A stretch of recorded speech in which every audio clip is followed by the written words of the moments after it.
Hey guys, welcome to Tommen Talk. I'm Crystal and this is Bree, and today we are going to go through, I guess, one of the most anticipated things that you guys have been asking, which is the Boys of Tommen timeline. As you know, Bree made a timeline. She popped it up for you guys to look into the dates of when things were happening throughout the books. We have been deep diving into the timeline for probably a few months now, basically, to identify like what we potentially could be happening in the next book, the POVs, the snippets that we have. So just really trying to, I guess, piece it as much together as we can. Again, just theories, just ideas, just our opinions currently, I want to say, because this timeline has literally changed so many times. Like we have changed this multiple times in relation to it's because like some books like don't have dates, so you really have to use context clues in order to know like when things are happening. So sometimes you're like, okay, like let me count all these days now just to make sure I'm correct. So the days are like maybe one or two off, if anything. You know what I mean? Like they're not like 100% accurate, but we used a lot of context clues to get these dates. Yeah, so I guess we just want to do like a brief summary of like what is happening in each month leading up from like post releasing 10 up until 2006. We won't go through everything just because that's going to be very long, but we will be uploading like our document that you'll be able to view, that we do update live so that you can kind of see like where our thoughts are, particularly when new snippets drop and things like that. So you'll be able to like refer to that and refer to this, but we will just jump into it and see how we go. Yeah.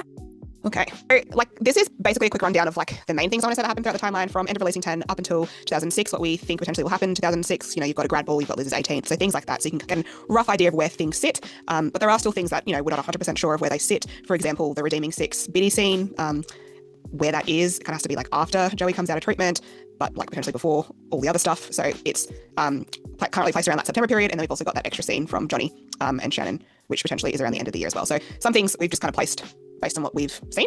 But I think this is like a good rundown. If you are like looking quickly into the timeline, I find like this is a really good visual just to kind of have up so you can kind of figure out where things sit. But yeah. So 2004, we all know it ended in April. So that's our fresh out the summer, Liz coming out of treatment. That's Hugh with Katie, and that is Liz walking away. So we've got, you know, some playlists already that relate to those things. And then we've got some playlists that have come out around like the aftermath of that. So Liz fuming when Hugh gets with Katie, things like that. We obviously got the This Love Charm playlist as well, which we think is probably more 2004 because like, why would she just skip 1 year, or why would Hugh skip 1 year? And also it kind of seems like he's like kind of giving it and walking away. Then we've got like May to November, and honestly, anything could happen here. Like, so much could happen. It's such an empty section in our story. It's such an empty section. And like we kind of think that it's empty for a reason. Like it's going to be quick. Like there's not a lot of 2004 snippets. And when we say 2004 snippets, like snippets that are actually stated 2004, they're very minimal, unless they're already in releasing 10. So it's probably going to be quick. So I think that's good news, I want to say, for most of us, that it will be quick from April moving into Hugh's birthday. Like there's Liz's birthday in June, there's Patrick's birthday in July, there's Claire's birthday, and then there's Hugh's birthday. Like so, and then it's like Christmas, and then we're Christmas and New Year's. So I think like the main thing that comes up is people questioning like 2 years, like 2 years of them not being together and not having interaction. Yeah, and it's not it, guys. It's not. And I think it's not real. Like any of those snippets, potentially the wording has been changed. We have seen that with some of the snippets that Chloe has released. She changes the day, she changes the wording. So any of those snippets that say it's been 2 years, we also got to recognize teenagers think like a day is like a month and a month is a year. That is true too. But yeah, I think when you look at it, you're like, but you know, Liz's birthday's in June, and he's probably given her a charm, and then Hugh's birthday's in October, and you know, she's going to show up to that, and then we've got New Year's. So I think hopefully that eases some of that pain because we don't think it's I think it's gonna be short. 2 years, guys. It's just not okay. Especially because Katie and Hugh started dating literally the 5th of April 2004. Yeah. So it's like how long? 2 years? It's not 2 years. Like, it's not 2 years. Yeah. It's not 2 years. So moving into 2004, I guess these are some of the snippets we placed. Again, none of them are really labeled 2004, but I guess from the vibe of them, they're more around Katie and Hugh trying to build their relationship. We all know Hugh was honest with his relationship and his feelings going into it. So some of these snippets around Katie and Hugh kind of relate to that. We know that Claire is hanging around Liz to try to cheer her up during summer. And, you know, there was the snippet around Silver Springs. So we kind of think like 2004, after like April, you've got Hugh and Katie, you know, trying to make it work. Trying their best, I want to say. They try to make it a real relationship, and I think they realize early on that it's not working that way. Yeah, and you know, I think it's honest, it's transparent, and that's why they have a lot of these conversations, and a lot of them are linked to that She Ain't New playlist, song, which kind of make like, I guess, form a narrative around their dynamic in their relationship. Then we've got Feely basically being ignored and annoyed. It's the vibe of 2004 for Feely. And then we've got Liz kind of keeping her distance as she said she would, particularly around, I want to say that summer period. She is definitely keeping her distance, but you know, she will spiral. She will have her some manic and some depressive episodes. And we think that's probably more later in the year, moving into like Christmas. Yeah. So there are some that we put there, but you guys can have a look at those. October, so exciting. Hugh's 17th birthday. I do think this is going to be an important birthday. Yeah.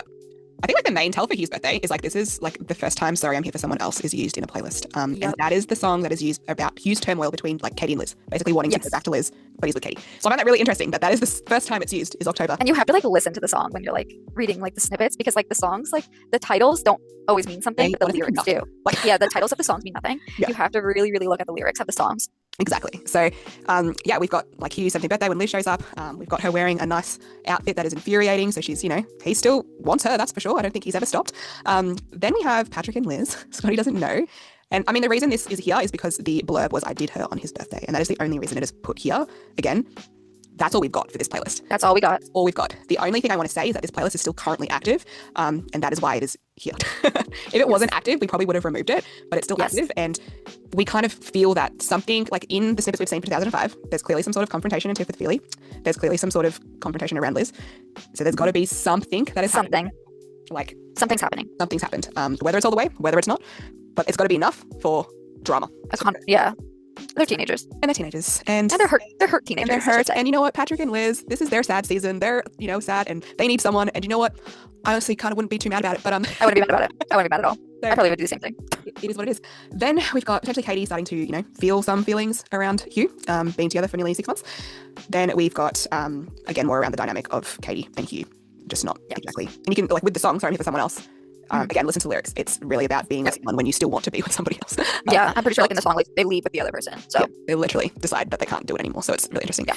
The only other thing we have that could relate to the whole Patrick and Liz thing is there is a quote. Now, I believe this is a Facebook quote. So again, we don't really trust the Facebook ones, but it's popped on here because whether something did happen, it kind of sounds like it's a one and done situation where Liz is regretting it post and she thinks it's a mistake.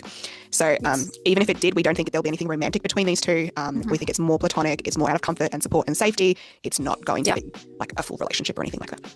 I also don't think it will ruin either of the characters. I think they're both going to resume going back to a normal friendship. Yeah. It'll be, accidents happen when you're drinking and when a little tiff, and then that's it. Yeah. So that's Hugh 17th, and we're super excited for it. I'm so excited for it. Then we get to December, more so around New Year's Eve. So we kind of think that from October to December, after Hugh's 17th, Hugh and Liz will start to reconnect and they'll start to have little scenes together, little moments to build like that, I want to say, friendship/relationship back up. Because at New Year's Eve, he's saving Liz from trouble. I also want to mention before we talk about New Year's Eve that there was a part, I want to say it's in Keeping 13, where Feely mentions that him and Gibbs were spending Christmas together in 2004. It only mentions them two, and it talks about how like Gibbs gets like extra drunk and like throws up on Feely's mom or something, and then it's like, is that why your mom? And then it like cuts off and like doesn't complete the sentence. So like, why add that in? So I think that's interesting that it happens after Hugh's 17th, and also why are Feely and Gibbs just like hanging out on Christmas? It's very strange to me because like no one really goes to Feely's house really. Like I know Hugh did for his birthday at like R10, but like to be honest, like no one really comes over his house. So like I always found that like very odd. But I wanted to throw that in there just because it's just an order of the timeline. And then we don't really have anything else. We don't have anything November. So anything could happen in November. But December is probably when a lot of the snippets have started to, jump in. But some of the snippets imply that they've had something going on prior to that. So I think some of these we've popped in here around Hugh and Katie potentially being in that kind of cohabitating status. They're like comfortable, not much is happening between them. It's been, nearly 9 months and they're kind of just comfy. They're not really doing much. They're just vibing. They're just vibing and they're cool. They're cool with it. And then we also they're in that like friendship dynamic. Yeah, we don't even know what to call it, but yeah, friendship. Because there's no benefits. Yeah, I don't think they're like doing anything. So yeah, it's just I guess just a friendship. Yeah. So they're in kind of that phase. So then Liz and Hugh are potentially now reconnecting, and she's going to have spiral moments. She's going to have nightmares. She's going to have situations, and Hugh will probably most likely still be around. Like he want to leave her. I think he will still be around for those things. Lizzie's mood fluctuates so much, so like it's not just like she's like happy all the time or sad all the time. Like she's a little up and down, so that's just her norm. So definitely Hugh's going to be around for some of those moments, and I think that's where they tend to build back some trust in that relationship. So that's why we put some of those there, and then we know that obviously Biddies at New Year's Eve there are 2 particular snippets around Hugh saving Liz and pissing off Katie and the gang, and then potentially him taking her home afterwards and her sleeping in the bed.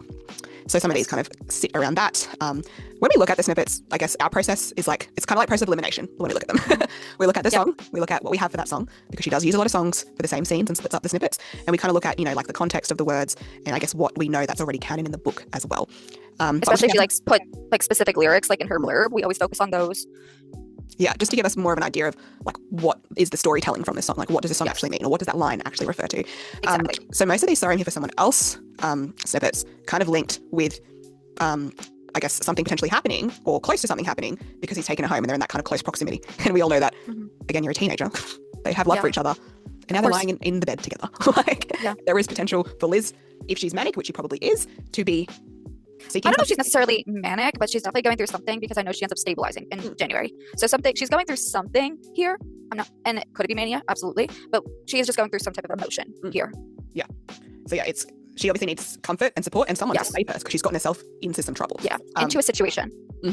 So yes, I think that's why we had these here. And I think the saving situation in particular was the you're going to come home with me, you're going to take a shower, wash those pricks off you, because the word pricks was like so specific. Pricks is in like multiple people, and kind of made it sound like we're at Biddies, things are getting heated, it's New Year's Eve. She's dancing. Maybe she's dancing. If she is manic, she likes to dance in the middle of a bunch of people. Yeah, you never know. Maybe trouble's kicking off in the sense that it's other people, or it's probably drunk. Yeah. It's other guys, it's, you know, things like that. Just because, like, why would it piss off Katie and the gang if it, say, for example, was the Pierce choking scene? Yeah, no. It doesn't, like... It doesn't make sense. The morals of the gang would be mad. It doesn't really, why would they be mad that Hugh saved her from an assault? Why would they be mad that Hugh saved anyone from an assault? Like, wouldn't you want that in a person? Wouldn't you want, that hero? And it doesn't make sense to put it here either because, like, Pierce is seen throughout 2005, so Hugh would not witness, or any of them would not witness an assault on a female and then just be okay with him, like, staying around. That makes no sense to me. Coming to parties, sitting at lunch with them. Yeah, no. Like, there's literally a snippet of, like, Johnny going off at one of the boys for saying something about the girls and being like, we don't talk about girls like that. So, yeah, inviting 13. He's like, we don't talk about girls like that. That's not how our team is. Or maybe it's keeping 13. But regardless, he's like, we don't talk about girls like that. We're nice to girls. Yeah. So, like, the way that these characters are built and their values, it doesn't really quite align. Like, originally, yes, we did think it was there just because the whole saving thing, but then we found this other one around, you know, the pricks, and we were kind of like, oh, that makes a bit more sense, actually. Like, and we kind of piggyback on our theories too, because we'll stare at a snippet for like literally like 2 months and be like, okay, no, like we're wrong on this one. So like we really deep dive them. Like every single day we'll be like, I know we said this, but actually I feel like this might be a little bit better. So it didn't make sense when we talked it out. Like when we started talking it out, we're like, well, why would Pierce go to like beach camping? Why would Pierce go to Hugh's 18th birthday? Why would Pierce sit at their lunch table if like all these people saw him like literally choking a girl? Like we're like, it doesn't make sense. It can't be prior. It has to be after all that stuff. 100%. So I think what we put here makes the most sense. Currently. At this moment. It may change after we post this. Yeah, you never know. She might have released new snippets and we might give us all the answers. Anyway, so then we get to 2005. So what we do know, which is good, we've got the 90s party, which is canon currently, which is great. And we will most likely get their point of view of this party because obviously something's happening in between them. So I guess the wrap of the party, we all know that Joey goes to the party. He does meet Hugh because they're looking for, you know, some drugs. And Joey sees Hugh and Liz fighting at like the doorway. And there's some things he hears. He hears them talking about, I guess, Pierce, Hugh not wanting her to go upstairs with Pierce. He thinks at this stage that there's potentially trying to hide a hookup. And then he also talks to Liz about like why she's here and that she's here for Hugh. So, and she says it's like complicated. She says, don't say anything. He has a girlfriend and I have something. Whatever. That guy. Someone irrelevant. So like very specific dialogue to put into Joey's book, I want to say. Yeah. And I want to say that Joey always assumes people are hooking up when he sees any emotional connection because he does the same thing with Johnny and Shannon when they aren't doing anything. So I think this is just Joey's, like, he's very intuitive, but he's also not always correct. And we also have to remember that this is also the time period where he's like not in his stable, like, self. So yeah, he's still like doing stuff. So he could recognize that there is something between Liz and Hugh, but it doesn't necessarily mean they actually are hooking up here. Yeah. I think it's just more like he's identifying that they have some sort of relationship and history, which is hilarious because he's just met them, really. Literally. And, like he's intuitive. He knows something. Yeah, he's intuitive. He knows something's there, but I just think he like refers to any type of emotional connection as like just like hooking up type of thing, and I don't think that's the case. Yeah, I think like perspective matters. Yeah, and I think like from that, it just kind of means that they have some sort of interaction before this for them to be like liking and like, I agree. Not like it just proves something's going on in 2004 to get to this point.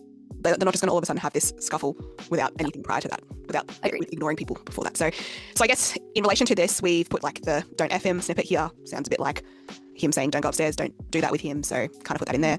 And then we've also got a lot of the Feely Katie situation in the car home when they drop off Casey, which Liz is spying on them. And then there's a bit of, I guess, fallout from that with Hugh and Katie. So I think like this is, like I was thinking about this today and I was like, it's really funny in the timeline that this is put in here at this particular time of 2005. Like before we get to any of these potential, like I want to say illicit situations, this is like the crux or the beginning of it. And it's on Katie and Feely's side.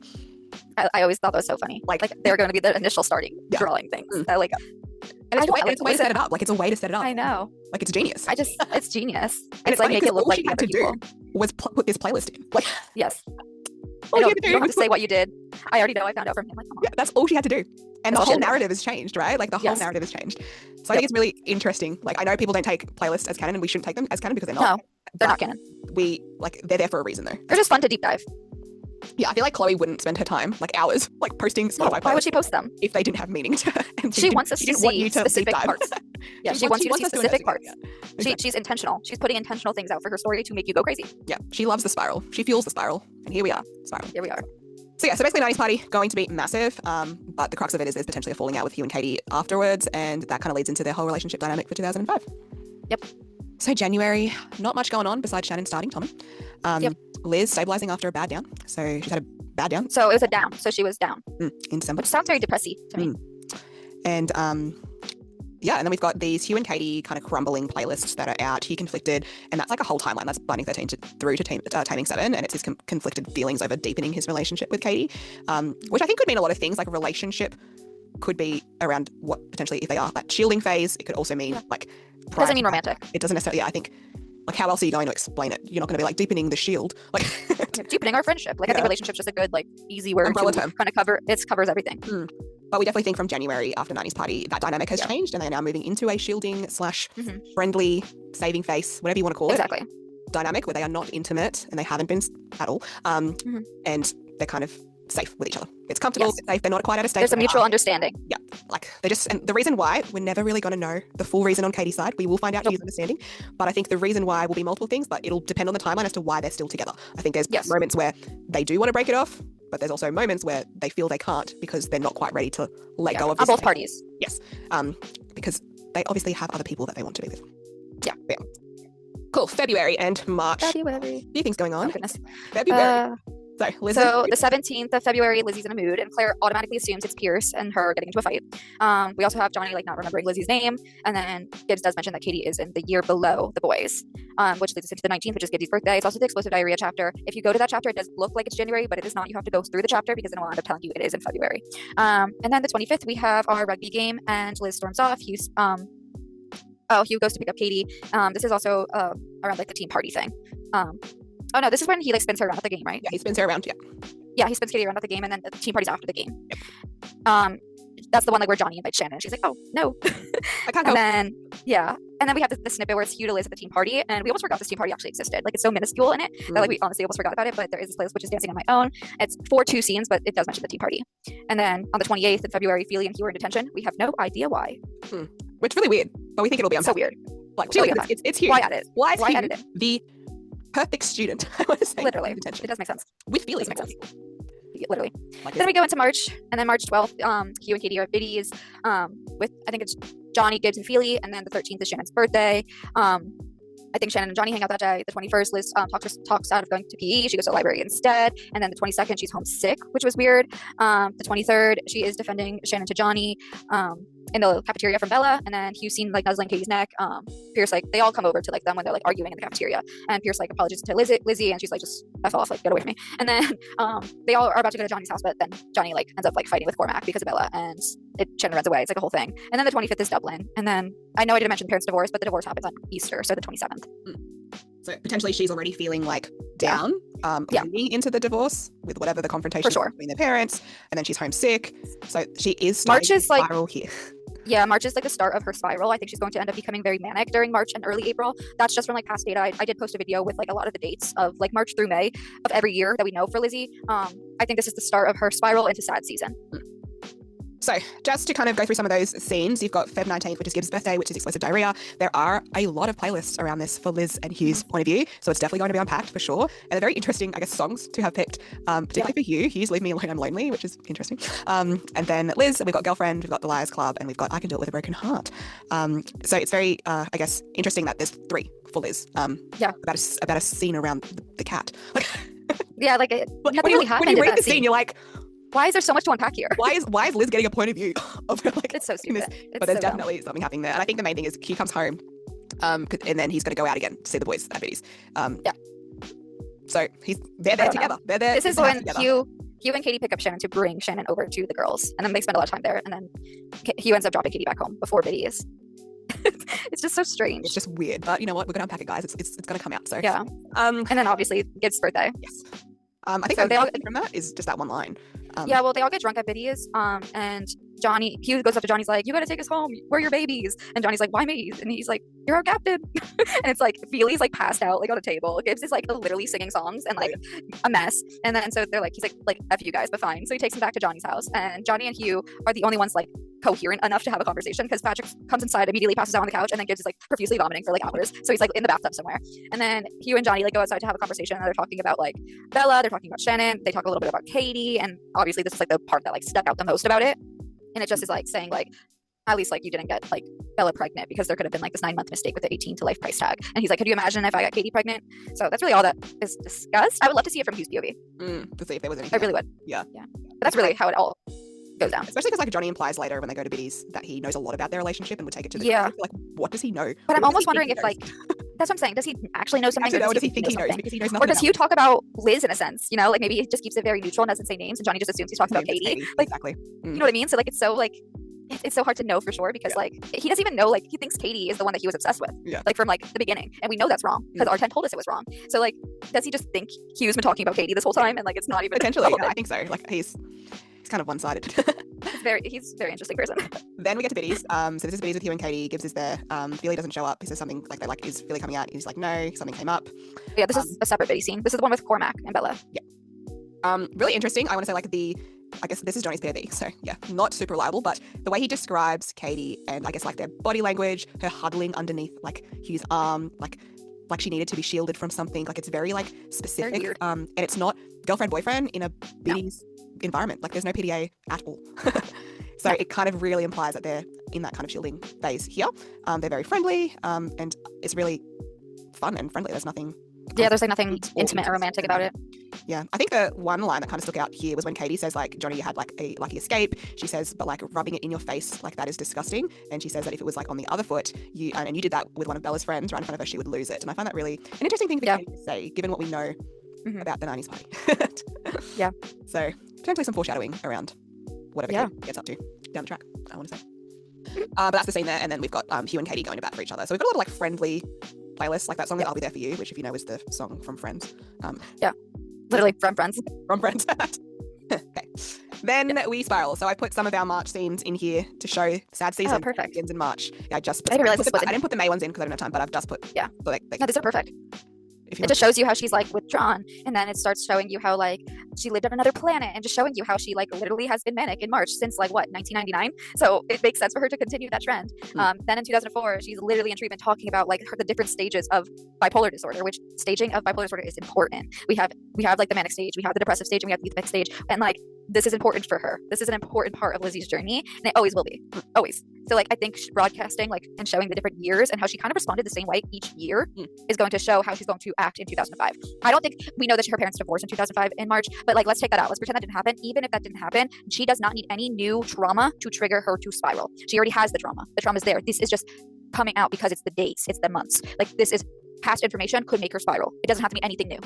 It doesn't mean Mark's coming back. It doesn't mean like she saw Nell. It doesn't mean anything. Like it truly just means she's spiraling, and I think she's spiraling because of stuff that happened in her past. And of course, I'm sure the divorce is going to play a role. But I was just trying to broadcast that like it doesn't have to be anything new. She's going to spiral regardless of if something happens. It's already it's a trend. Yeah, it's a trend. She's going to start becoming manic in March. So that leads us into our March events, which we've got a library scene where she's off in the library and Hugh's there. The song is This Is Me Trying, and if you know, you know that is a song about your own struggles, your own mental health struggles, which again reflects how we are feeling. There is one of those snippets from R10. The chapter was called This Is Me Trying as well. Yeah, it's about manic phases. So very intentional from Chloe's point. So we pop some snippets here, more so around, I guess, implying that Hugh is rekindling that friendship. Between January to March, they are really becoming better friends. He's still looking after her, still seeing her ups and her downs, and particularly this down that's happening at the moment, or this up, depending on how she's, I guess, manifesting at the stage. And I think throughout it, she's going to be up and down. Like, it's going to be very hard to pinpoint exactly how she's feeling until we get her period. But yeah, so we put some of the snippets there just around like him still comforting Liz in the event that she is going through a stage. Yep. Then we've got March 23rd, so this is just before Dublin, which is kind of them all in like the cafeteria. You've got Lizzie and Pierce in a fight. He calls her baby at this stage and is apologising for something. She won't have a bar of it. Hugh is nuzzling Katie's neck. Liz is defending Shannon to Johnny. Like, there's a few things going on here, and then Liz agrees that Gibbs has a good idea of like ditching and going off to Johnny's house. So it'll be interesting to see this point of view prior to Dublin, because it's 2 days before Dublin. Yeah. Then we get to Dublin. Love Dublin. One of the many anticipated scenes. And it's really funny because like, if you think about it, we would not be this anticipated about a scene without all these snippets. If we did not have all these snippets, we'd be like, Dublin. Cool. What is Dublin? They stay overnight. Amazing. Everyone's worried about Johnny. Yeah. End of story. Without the snippets, there'd be no Dublin theory. There would be no Dublin. And I think that's hilarious. Yeah. So I guess the main thing we know is there's the extended scene from the Barnes & Noble version where Shannon gets on the bus post Johnny's accident, and she's looking for like Claire, and it's Liz and Hugh sitting next to each other, and they have some sort of, I want to say, heated glare or stare at each other. Then we know they stay overnight because Coach comes in, so everyone's staying overnight. We know that they're sharing rooms. It's not one person to a room. It's going to be a tight squeeze. We're all having to share. And then a lot of these snippets imply that when Shannon and Gibbs kind of leave and go see Johnny, there are things happening, some games playing, some drinking, a bit of partying, really. They're having a party. But yeah, so I think like you'll probably know like our theory on this. I know it's like I feel like we just repeat ourselves. I don't think they go all the way here. I do think they hook up. I want to point out just some other stuff that's important in Dublin.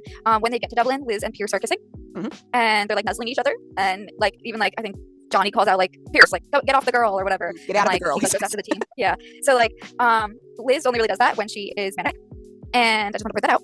And then I think it's interesting too that happens like before they stay over. Like she's really like hooking up with Pierce, and then like and then it just with you. And then stay on the bus with Hugh, like trying to touch him, and then they like look at each other and they're like, "Fuck, like we're staying over." And I think that's where like a lot of these like it's a bad idea, right? Like, F it, it's fine, everything's fine. Yeah, I definitely think there's gonna be like that spin the bottle thing.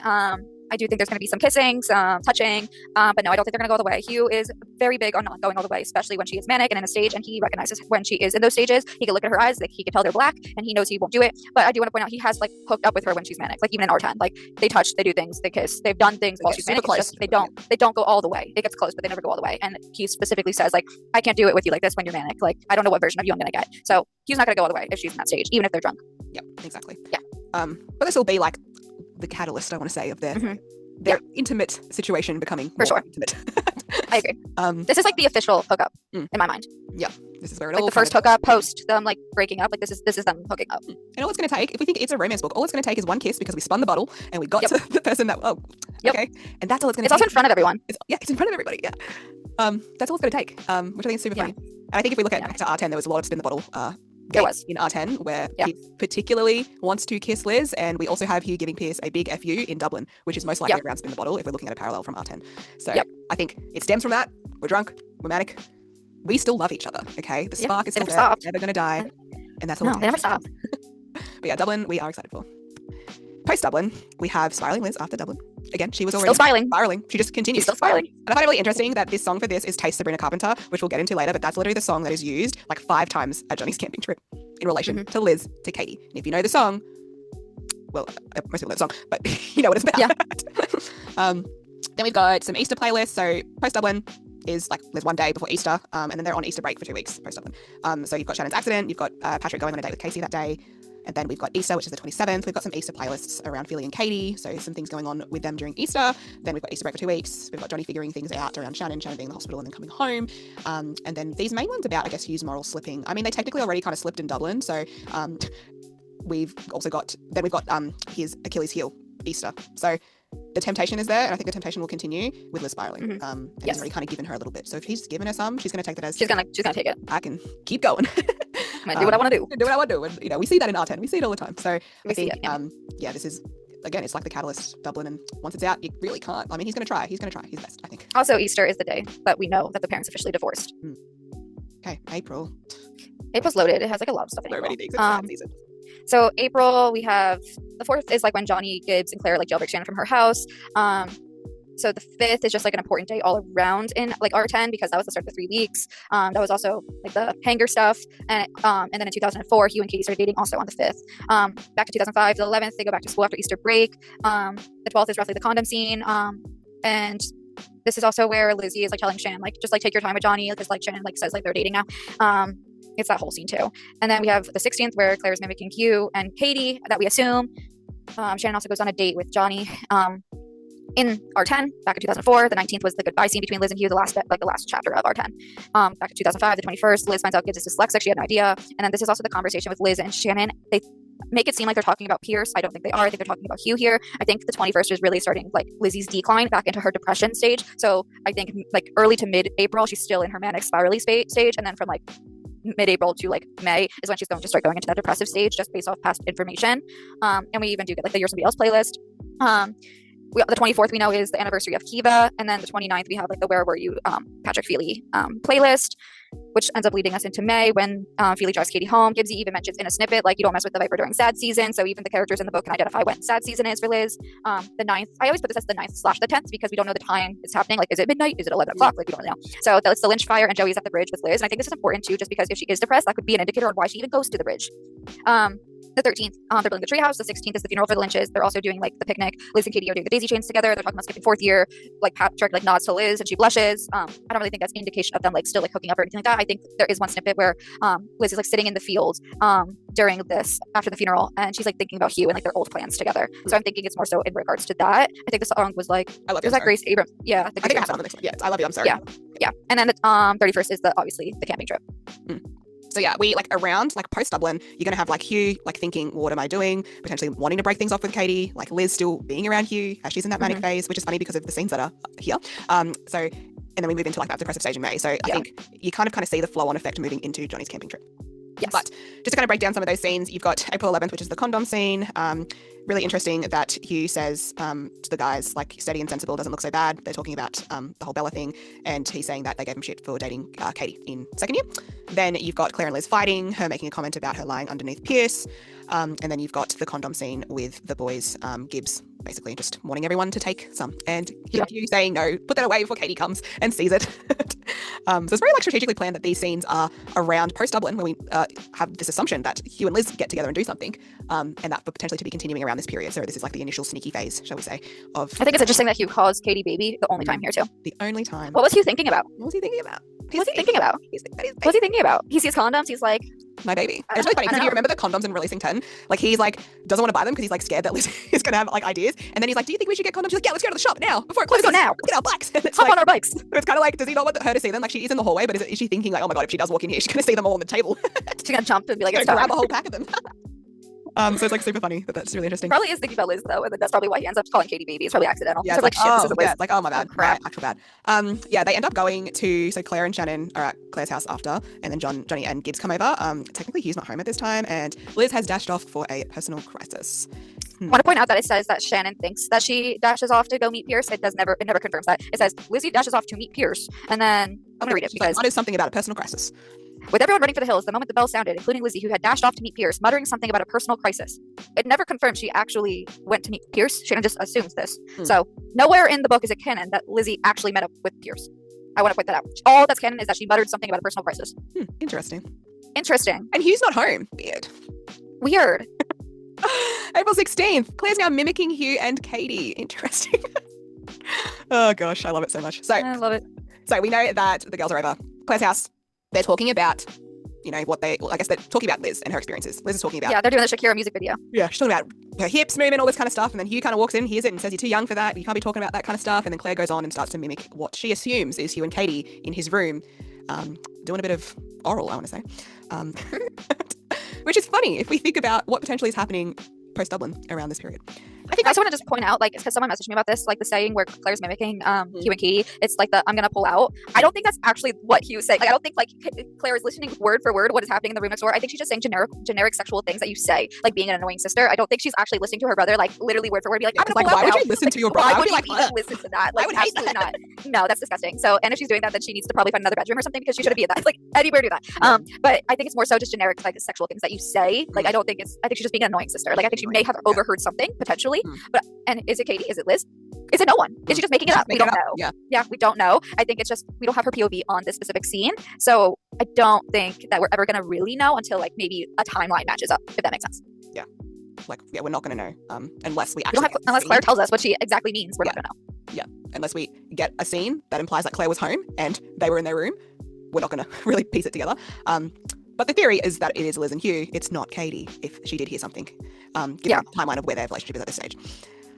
So we've got some of these sneaky playlists in here. We just pop them in here. They could be throughout this timeline period, but some of them are like they're going to kind of increase in like I guess spice and tension. But I've got a bit of a graph on that shortly. But I guess the main thing there is that I think people are really worried about this scene being I guess completely reliable, but the most unreliable narrator is Claire. Literally. So don't take it as Bible just yet, okay? No.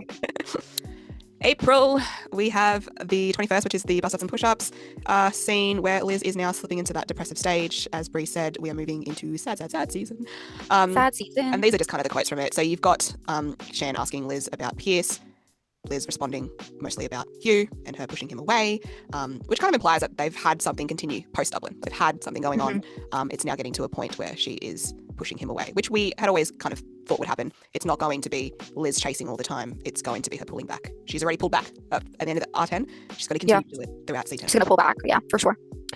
So yeah, the song You're Somebody Else is used when Hugh is picking up manic phases or spiral phases or Liz just not being in the right mind.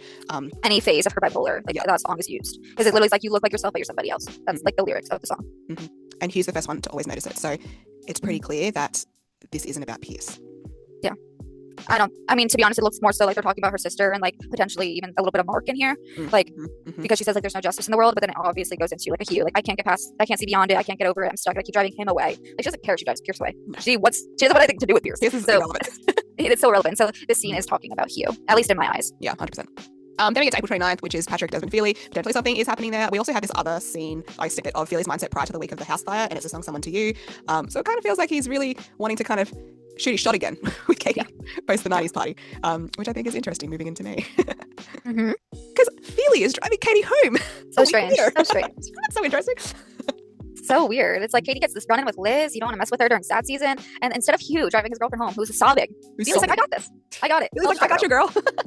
I got her. Don't worry, Hugh. Don't worry about it. I know you're watching her cry and be miserable, but I'll take her home. I'll take her. I mean, the snippets speak for themselves, but they're all on the screen. You've got a potential run-in with Liz and Katie, which could be anything, but, you know, it kind of implies that maybe something was said, words were, you know, taken seriously or hurt feelings. I also want to say that this scene, in a sense, is canon because Aoife and Casey see Feely drop off Katie while she's sobbing. So it does happen. It happens in R6. So the scene is going to come back. It's 100% coming back. Yeah. Like 100%. The only thing though, guys, is we're not going to get Feely or Katie's point of view. So we're actually not going to really see what happens. Probably will only get like that, like the snippet with Gibbsy and Hugh, like why is Feely driving your girlfriend home? But all the other ones, like the kitty cat ones, like you're not getting that. We're not getting it for a while. Yeah, we're not getting it for a while. 2026. Like we'll get Liz's run in, whatever that is. We'll get Hugh being like, yeah, he can take her home. Nothing. Next page. Next page. It's over. And then you're like, what did they do? I know they did something. What did they do? And I'm gonna be screaming until I find out. But we love it so much. But anyway, so we know that this potentially happens. Okay. Moving on, May 9th, we've got the fire and Liz and Joe at the bridge. Then we've got the building, the treehouse, the funeral, and the picnic. And these are those snippets that we kind of mentioned just before. So you've got I Love You, I'm Sorry. The Liz trying to be in the friend zone is kind of like throughout Binding 13 and Keeping 13 timeline. So it's mess it up. So it's like every time we get too close, I just go mess it up. Which I think is really interesting that we've got that in there. And then we know that there's obviously Liz's sadness about Hugh throughout the series and these particular Binding 13, Keeping 13 timelines before we move into the other books. But yeah. So you guys can read that, I guess. I don't really think there's... Yeah, they can read it. In there. That's a lot of words. But this is like in the lead up to Johnny's camping. Yeah. Johnny's camping. Another anticipated scene. So, we all know, main thing, Johnny's camping. Everyone is mad. Everyone's in a mood. People don't want to be in Cork for some unknown reason. That's why they're all mad, but it's probably not why they're all mad. Interestingly, like Shannon says that Feely seemed to be himself. We do have a playlist of Feely silently raging with Katie. So he is himself, but he's just quiet. Silently raging because he's a quiet guy. Internally, he is not happy. So they're all mad, is I guess I wanted to clarify based on the snippet. Yeah. We know that there's a bit of a tiff and Gibbs falls in the water. Then we've got the dialogue of you never mean it. Liz freaking out, saying I'm sorry. Hugh saying you never mean it. And we're really tired of hearing that excuse. The word mean it is very particular to what he said in relation to Pierce in releasing 10. So it's got to mean something deeper than what happened at face value. For sure. We know that Feely comes over and he comforts her. He stands up for her. He's like, come here, grabs her hand, and they go walk off. So at face value, you're perfect now, Hugh. Going on. Feely knows something. He's like, you're perfect now, Hugh. Interesting. Which I think it's funny because Hugh has always been deemed as perfect. Yeah. Feely, you tell him. You tell him, Feely. You tell him. So the question around why everyone's mad, I mean, $1 million question, but we think it's potentially something to do with Patrick and Liz and that coming out prior to this and causing a bit of a tiff for all four of them. Because it's got to be something to annoy all four of them. And it's potentially that coming out now, them realizing, I guess, whatever it was, being hurt by it, being betrayed, being felt like that kind of vibe. And we know that Feely and Hugh have already got that animosity from releasing 10. It's underlying. It would never stop, regardless if Hugh was with Katie, regardless. I agree. So if that is, it has to be something big for Hugh to really feel, I guess, betrayed. I agree. We also know that Hugh's in a mood over summer afterwards this, and Feely is spiraling as well. So something happened. We love it. Everyone's just in a mood. Just teenagers, you know? It's a rough I love teenagers. Like, what are we doing? Moving on. These are all the playlists. That's it in Johnny's camping. We've got Katie vibing with Hugh. Funny, vibing. Great word for friends. We've got Hugh raging with Liz. And I think this one's really important because the songs were never getting back together. And it's very specific because that's about being on and off again. It's like a song about being on, being on. Yeah. So were Hugh and Liz potentially back on again, and he was going to end it with Katie, and then he found out something and then started to pull away again because he's always been scared that she would do something to hurt him again. And then that literally jumps into like the taste song with Liz and Katie. That literally is like, heard your back together. That's true. You can taste me while he's kissing you. How interesting. And we know weird. that Liz was spiraling post Dublin with the song Taste. Yeah. Interesting. Just Viper mode, goading Katie with the song Taste, winky face. Spiraling Liz to Katie with the song Taste, winky face. Oh, I love it so much. But yeah. to Katie. Then we have obviously Hugh arguing the song is Poison and Wine. Now, Poison and Wine is a turmoil song for Hugh and Liz, more so around Hugh to Liz. That turmoil with their relationship. And then we've got I Love You, I'm Sorry, which is Liz wounded. And I Love You, I'm Sorry is again the song around the whole Pierce situation in Releasing 10. Yeah. That was the chapter. So it's I find it really interesting. The 20-minute toilet break. That's just a bad POV. Like, I'm sorry, it's the perspective of, I think it's the perspective of Johnny, if I'm not mistaken. Or is it Shannon? I don't remember. It's Shannon. It's just a bad POV, unfortunately. Like, that's just what they assumed is happening. No. I think they were arguing. I think Katie was trying to call the guards. Yeah, I think she's like, she's crazy. She pushed him in the She's crazy, in the water. and he's like, I'm calling the guards. No, I'm like, I will die on that hill. I think so too. Like, she's angry. This is literally just after the whole Gibbsy falling in the river thing. Like, you're gonna tell me that Katie would be like, we gotta call the police. Somebody call 911. No, literally. Like, I'm convinced that they're all flushed and crazy because they're arguing. Yeah. Flushed because I just came back from an argument. Barely put together. I was like ruffling my hair like this as I was getting angry. Oh my gosh. No, like, that's the only way I'll accept it. Yeah, I'll accept it. And it is what it is. Johnny's camping. Very important, guys. Cannot wait for it. But there's more coming out here for sure. Yeah.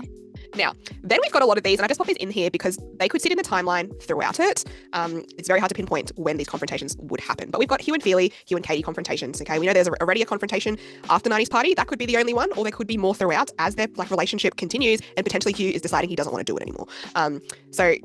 These could also be like, I want to say vibe playlist as well, that kind of link not to a specific scene, but to the dynamic of their relationship throughout it. So we pop these in here. We know the Think Twice songs are around Feely because we've got the Cop Onto Yourself snippet here around him having feelings for someone, probably. And then we've got You Might Have Kissed Her, Lad Will Die After as well. All of these playlists are still active as well.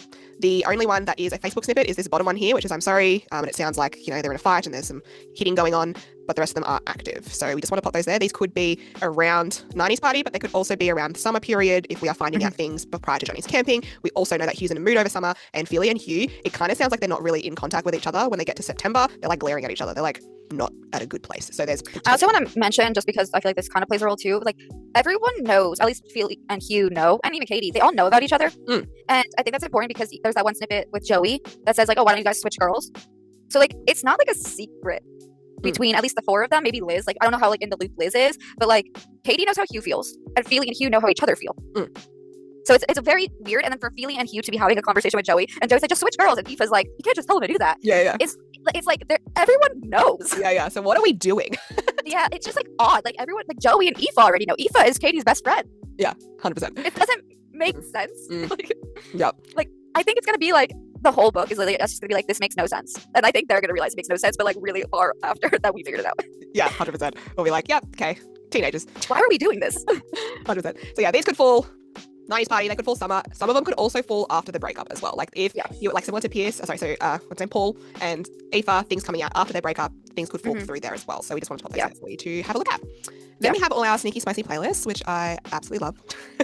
But we've probably got some after Dublin, around that March, April period. Agreed. Camping, so before the camping trip. Then we've probably got some after summer, moving into so beach camping onwards from there. Yeah. Because it's a slow burn. It's a slow burn, guys. Spicy romance. It's not even spicy, to be honest, but it's not even that spicy. It's like slow burn spice. It's a build up of spice. So some of these could fall in either of those gaps there, but it's not going to be like all the time. Like it's got to be little moments of things. We know that Hugh's tempted. We know he's trying to resist, and then we know he'll potentially give in. So we've got to build and scaffold that spice. So these are some that could potentially be earlier on. Then we've got some that are potentially later on because they look a bit more spicier, shall I say? We've got triple X news, which is related to, I guess, corn. Forms. Corn sex. Yeah, I was going to say corn. That's going to be more related to forms of sex. And then we've got 18 plus as well. So like 18 plus, we only reading for 18 plus over here. And then we've got some that are kind of more around, I would say, the vibe of things, like sneaking around, like illicit affairs, bending morals. We've got slipping and then bending. Like there's got to be phases of that. You don't just slip and then bend. Like you slip, slowly slipping, and then all of a sudden, maybe later you bend. Like it's not going to be bending from the get-go. No, they're not just going to be automatically jumping each other's bones over here. Like, sorry guys, it's not happening. Like we waited so long in R10 and we never got there. I don't think we're going to get it within the first part of the book. No. Also, like, what would that like add to their story? Nothing. Nothing. It would kind of debunk the whole of releasing 10. Yeah, the whole book is them like trying not to. I don't know. I don't know. So something here, so you can have a little look. There are actually a lot more than this, but this is like really fit on the page. But just so you kind of know, a lot of these would be around Dublin and then afterwards. So throughout the timeline, not all in the one spot. This is a code that I put together. I want to say based on spice level, because this is how invested I am in the sex lives of fiction. Why does it make sense? But I know. Anyways, so you've got playlists with when charities. you sent me this, I was like, I love it. I'm obsessed. Welcome to class on spicing playlists. So if you see a wiki face, it means a more elevated level of spice. But if you see a cherry space, it means, first of all, the cherry is intact. It is intact. We are tracking Hugh's cherry. But it's a heated moment. There's close calls, there's angst and tension, some kissing, some touching. KK, one spice. If you told me back in May, if I was going to be creating a spicy code for the... I'm sorry, I had to. I felt like it was needed. Okay. No, it is needed. I actually love it so much.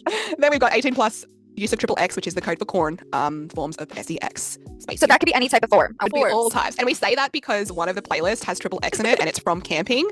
Beach camping. Beach camping, like in a tent with everyone. It's not, no. I'm sorry, they're not doing the deed. Like for the first time in a he tent. needs a bed. The boy said he needed a bed.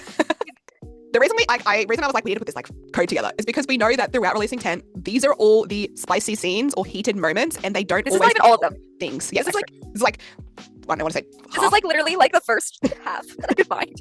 But it escalates. I We know there's saw lots of screenshots. kissing, and then we know there's touching, and then we know there's more than that. Like there's, And I want to point out that our little code is correct, because if you look at the top corner of the screen on the left hand side, when Hugh and Liz are texting, he says, "I'll make it up to you, winky face," and then she's like, "How?" And he says, "Lots of touching, winky face, winky face, winky face, touching." And if we need to go back to the scale, back to the winky. Winky face is 2 levels of spice.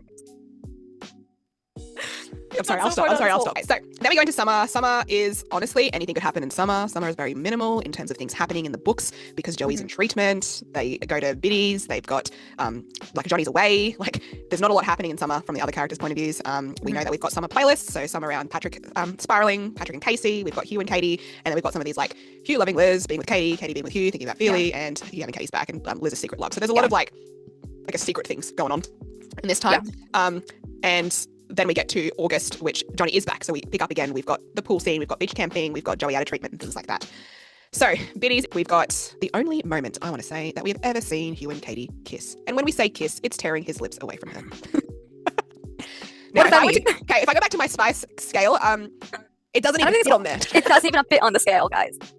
Because it's not spicy. Because it's not. It's tearing lips away. So, really interesting, though, I think, because this happens when Feely and Liz sit down in the booth. They sit down, and then all of a sudden he's like, Katie. Take your face away from me. Then we've got some playlists around dancing on my own, and Hugh being conflicted over his feelings. And really interesting that this song, again, is back. Sorry, I'm here for someone else, again, making a comeback. And it's a comeback for when he wants to come back to Liz. And the playlist has drama galore in it. So something is for sure happening at this Biddy scene. Yes. Which could stem into some more dynamics of each other's relationships. But yeah, that's kind of the Biddies. Beach day, not much going on. Whether it's irrelevant, there's literally not much here besides Johnny coming back. Yeah, we just want to add it in. Hugh, Feely, Katie, Liz, standing at the barbecue. Happy as Larry, I guess, but who knows? But something, we could get a POV of this, we could not, it could be irrelevant. But it's really, not much going on. Yeah. But I think still relevant because Johnny comes back and it's important to the, I guess, timeline. Yeah. Pool scene. So we know that Claire's worried about Liz. She sees a cut on her leg. She wants to ask her about it. She asks Hugh to ask her about it. Hugh is kind of hesitant to ask her about it. They're talking about Pierce and how useless he is because he is. And then he decides, I'll go tell her. We don't get that POV, obviously, but we will get it. He does show up to beach camping annoyed afterwards. However, we do have 2 pool storeroom. We actually have 3, actually. Can I just found another one? We have 3 playlists around the storeroom. So something else happened in the storeroom besides an argument. Something that may have caused an argument. And it's one single cherry. Do we need the spice scale back up? One cherry. I think it's an intention thing. I think something is maybe Liz is trying something. Who knows? But I don't think anything actually happens. Interesting though. It's going to be heated though. There's going to be some tension. Like it's going to be tension. But why would Liz show up with Pierce directly after? Maybe because he's not giving her what she wants, and she's like, okay, I'm going to bring Pierce, and I'm going to bring you. Beach camping. Claire tells Shannon about Liz cutting. Hugh is annoyed when he arrives with Katie. Liz and Pierce come to the beach. Katie says it would be peace without her, which is funny because she says that as Feely calls out and says, "You're here, Liz," and she's like, "Yeah, So she's like jealous. Let's be honest. Yeah, let's be honest. Gibbs says he was in a bad mood. Katie is hooking arms with Hugh. How ringa-rosy of you. Gibbs says Liz and Pierce are in the tent for over an hour and they kind of stay away most of the night. And then Gibbs and Feely are supposed to be sharing tents. So a lot of that dialogue is in here, but basically the vibe is that they come and there's clearly like some sort of frustration. And Hugh is drunk. Yes, he was drunk at this point too. Next, Hugh is slurring his words. Literally drunk. Impression of the night. Hugh is slurring his words. Hugh drapes a blanket over Katie's shoulder after she yawns, and he does call her babe at this stage, just so you know. I hate it. But the boys say Cap is getting his hole, fucking with feelings, that whole thing. Gibbs and Claire share a tent. Gibbs says Liz and Pierce kept their distance throughout the night. The next morning, Katie says the whole Marmite situation. Liz makes the ED comment, and Hugh follows Katie. So this is just so you can kind of refresh what happens at beach camping, because we are going to get into the playlists that relate to it. But if we look at the snippets that are potentially related to beach camping, you've got the Send Me On My Way, which is relieved to be away from the tents, and Hugh coming out staggering, so he's potentially Drunkenly tucked himself back into his shorts. Yes, so and we know he was slurring his words, so we've pieced this one as a moment at beach camping. We've also got Hugh going to Liz, back to school, again, camping trip around, I guess, Sirens, which is kind of like I want to say going back to your person. It's like a very interesting song. It is a weird song. Then we've got Philly and Katie in a tent. We've got the camping trip, Winky Face. The reason we put this one here, I know some people put this one at Johnny's camping, is because that song is on Philly's spiraling playlist over summer. And August is still summer for them. Yeah. That's why I put that one there. Then we've got the switching bunkmates and Hugh smirking when he catches Pierce. We've got a Winky Face, and we've got a triple X. Do we need our spice scale? Do we need the spice scale back up? Okay. But potentially probably, some fun things happening. The other thing is potentially that Katie POV or Katie, or I guess the assumption that it's a Katie POV around them doing stuff and hearing each other. Because it's very interesting that, like, in the scene with Johnny potentially doing stuff with Shannon, they're like, they can hear it. They're close enough to hear it, which is interesting. That when we know that at Johnny's camping, everyone was like so drunk, there was no mention of things ever happening at that camping trip. So we put that one there. You've probably seen a video on it, but potentially, our unhinged theory, because there is no evidence besides what we put together based on these things, is that potentially it's Katie talking about Hugh.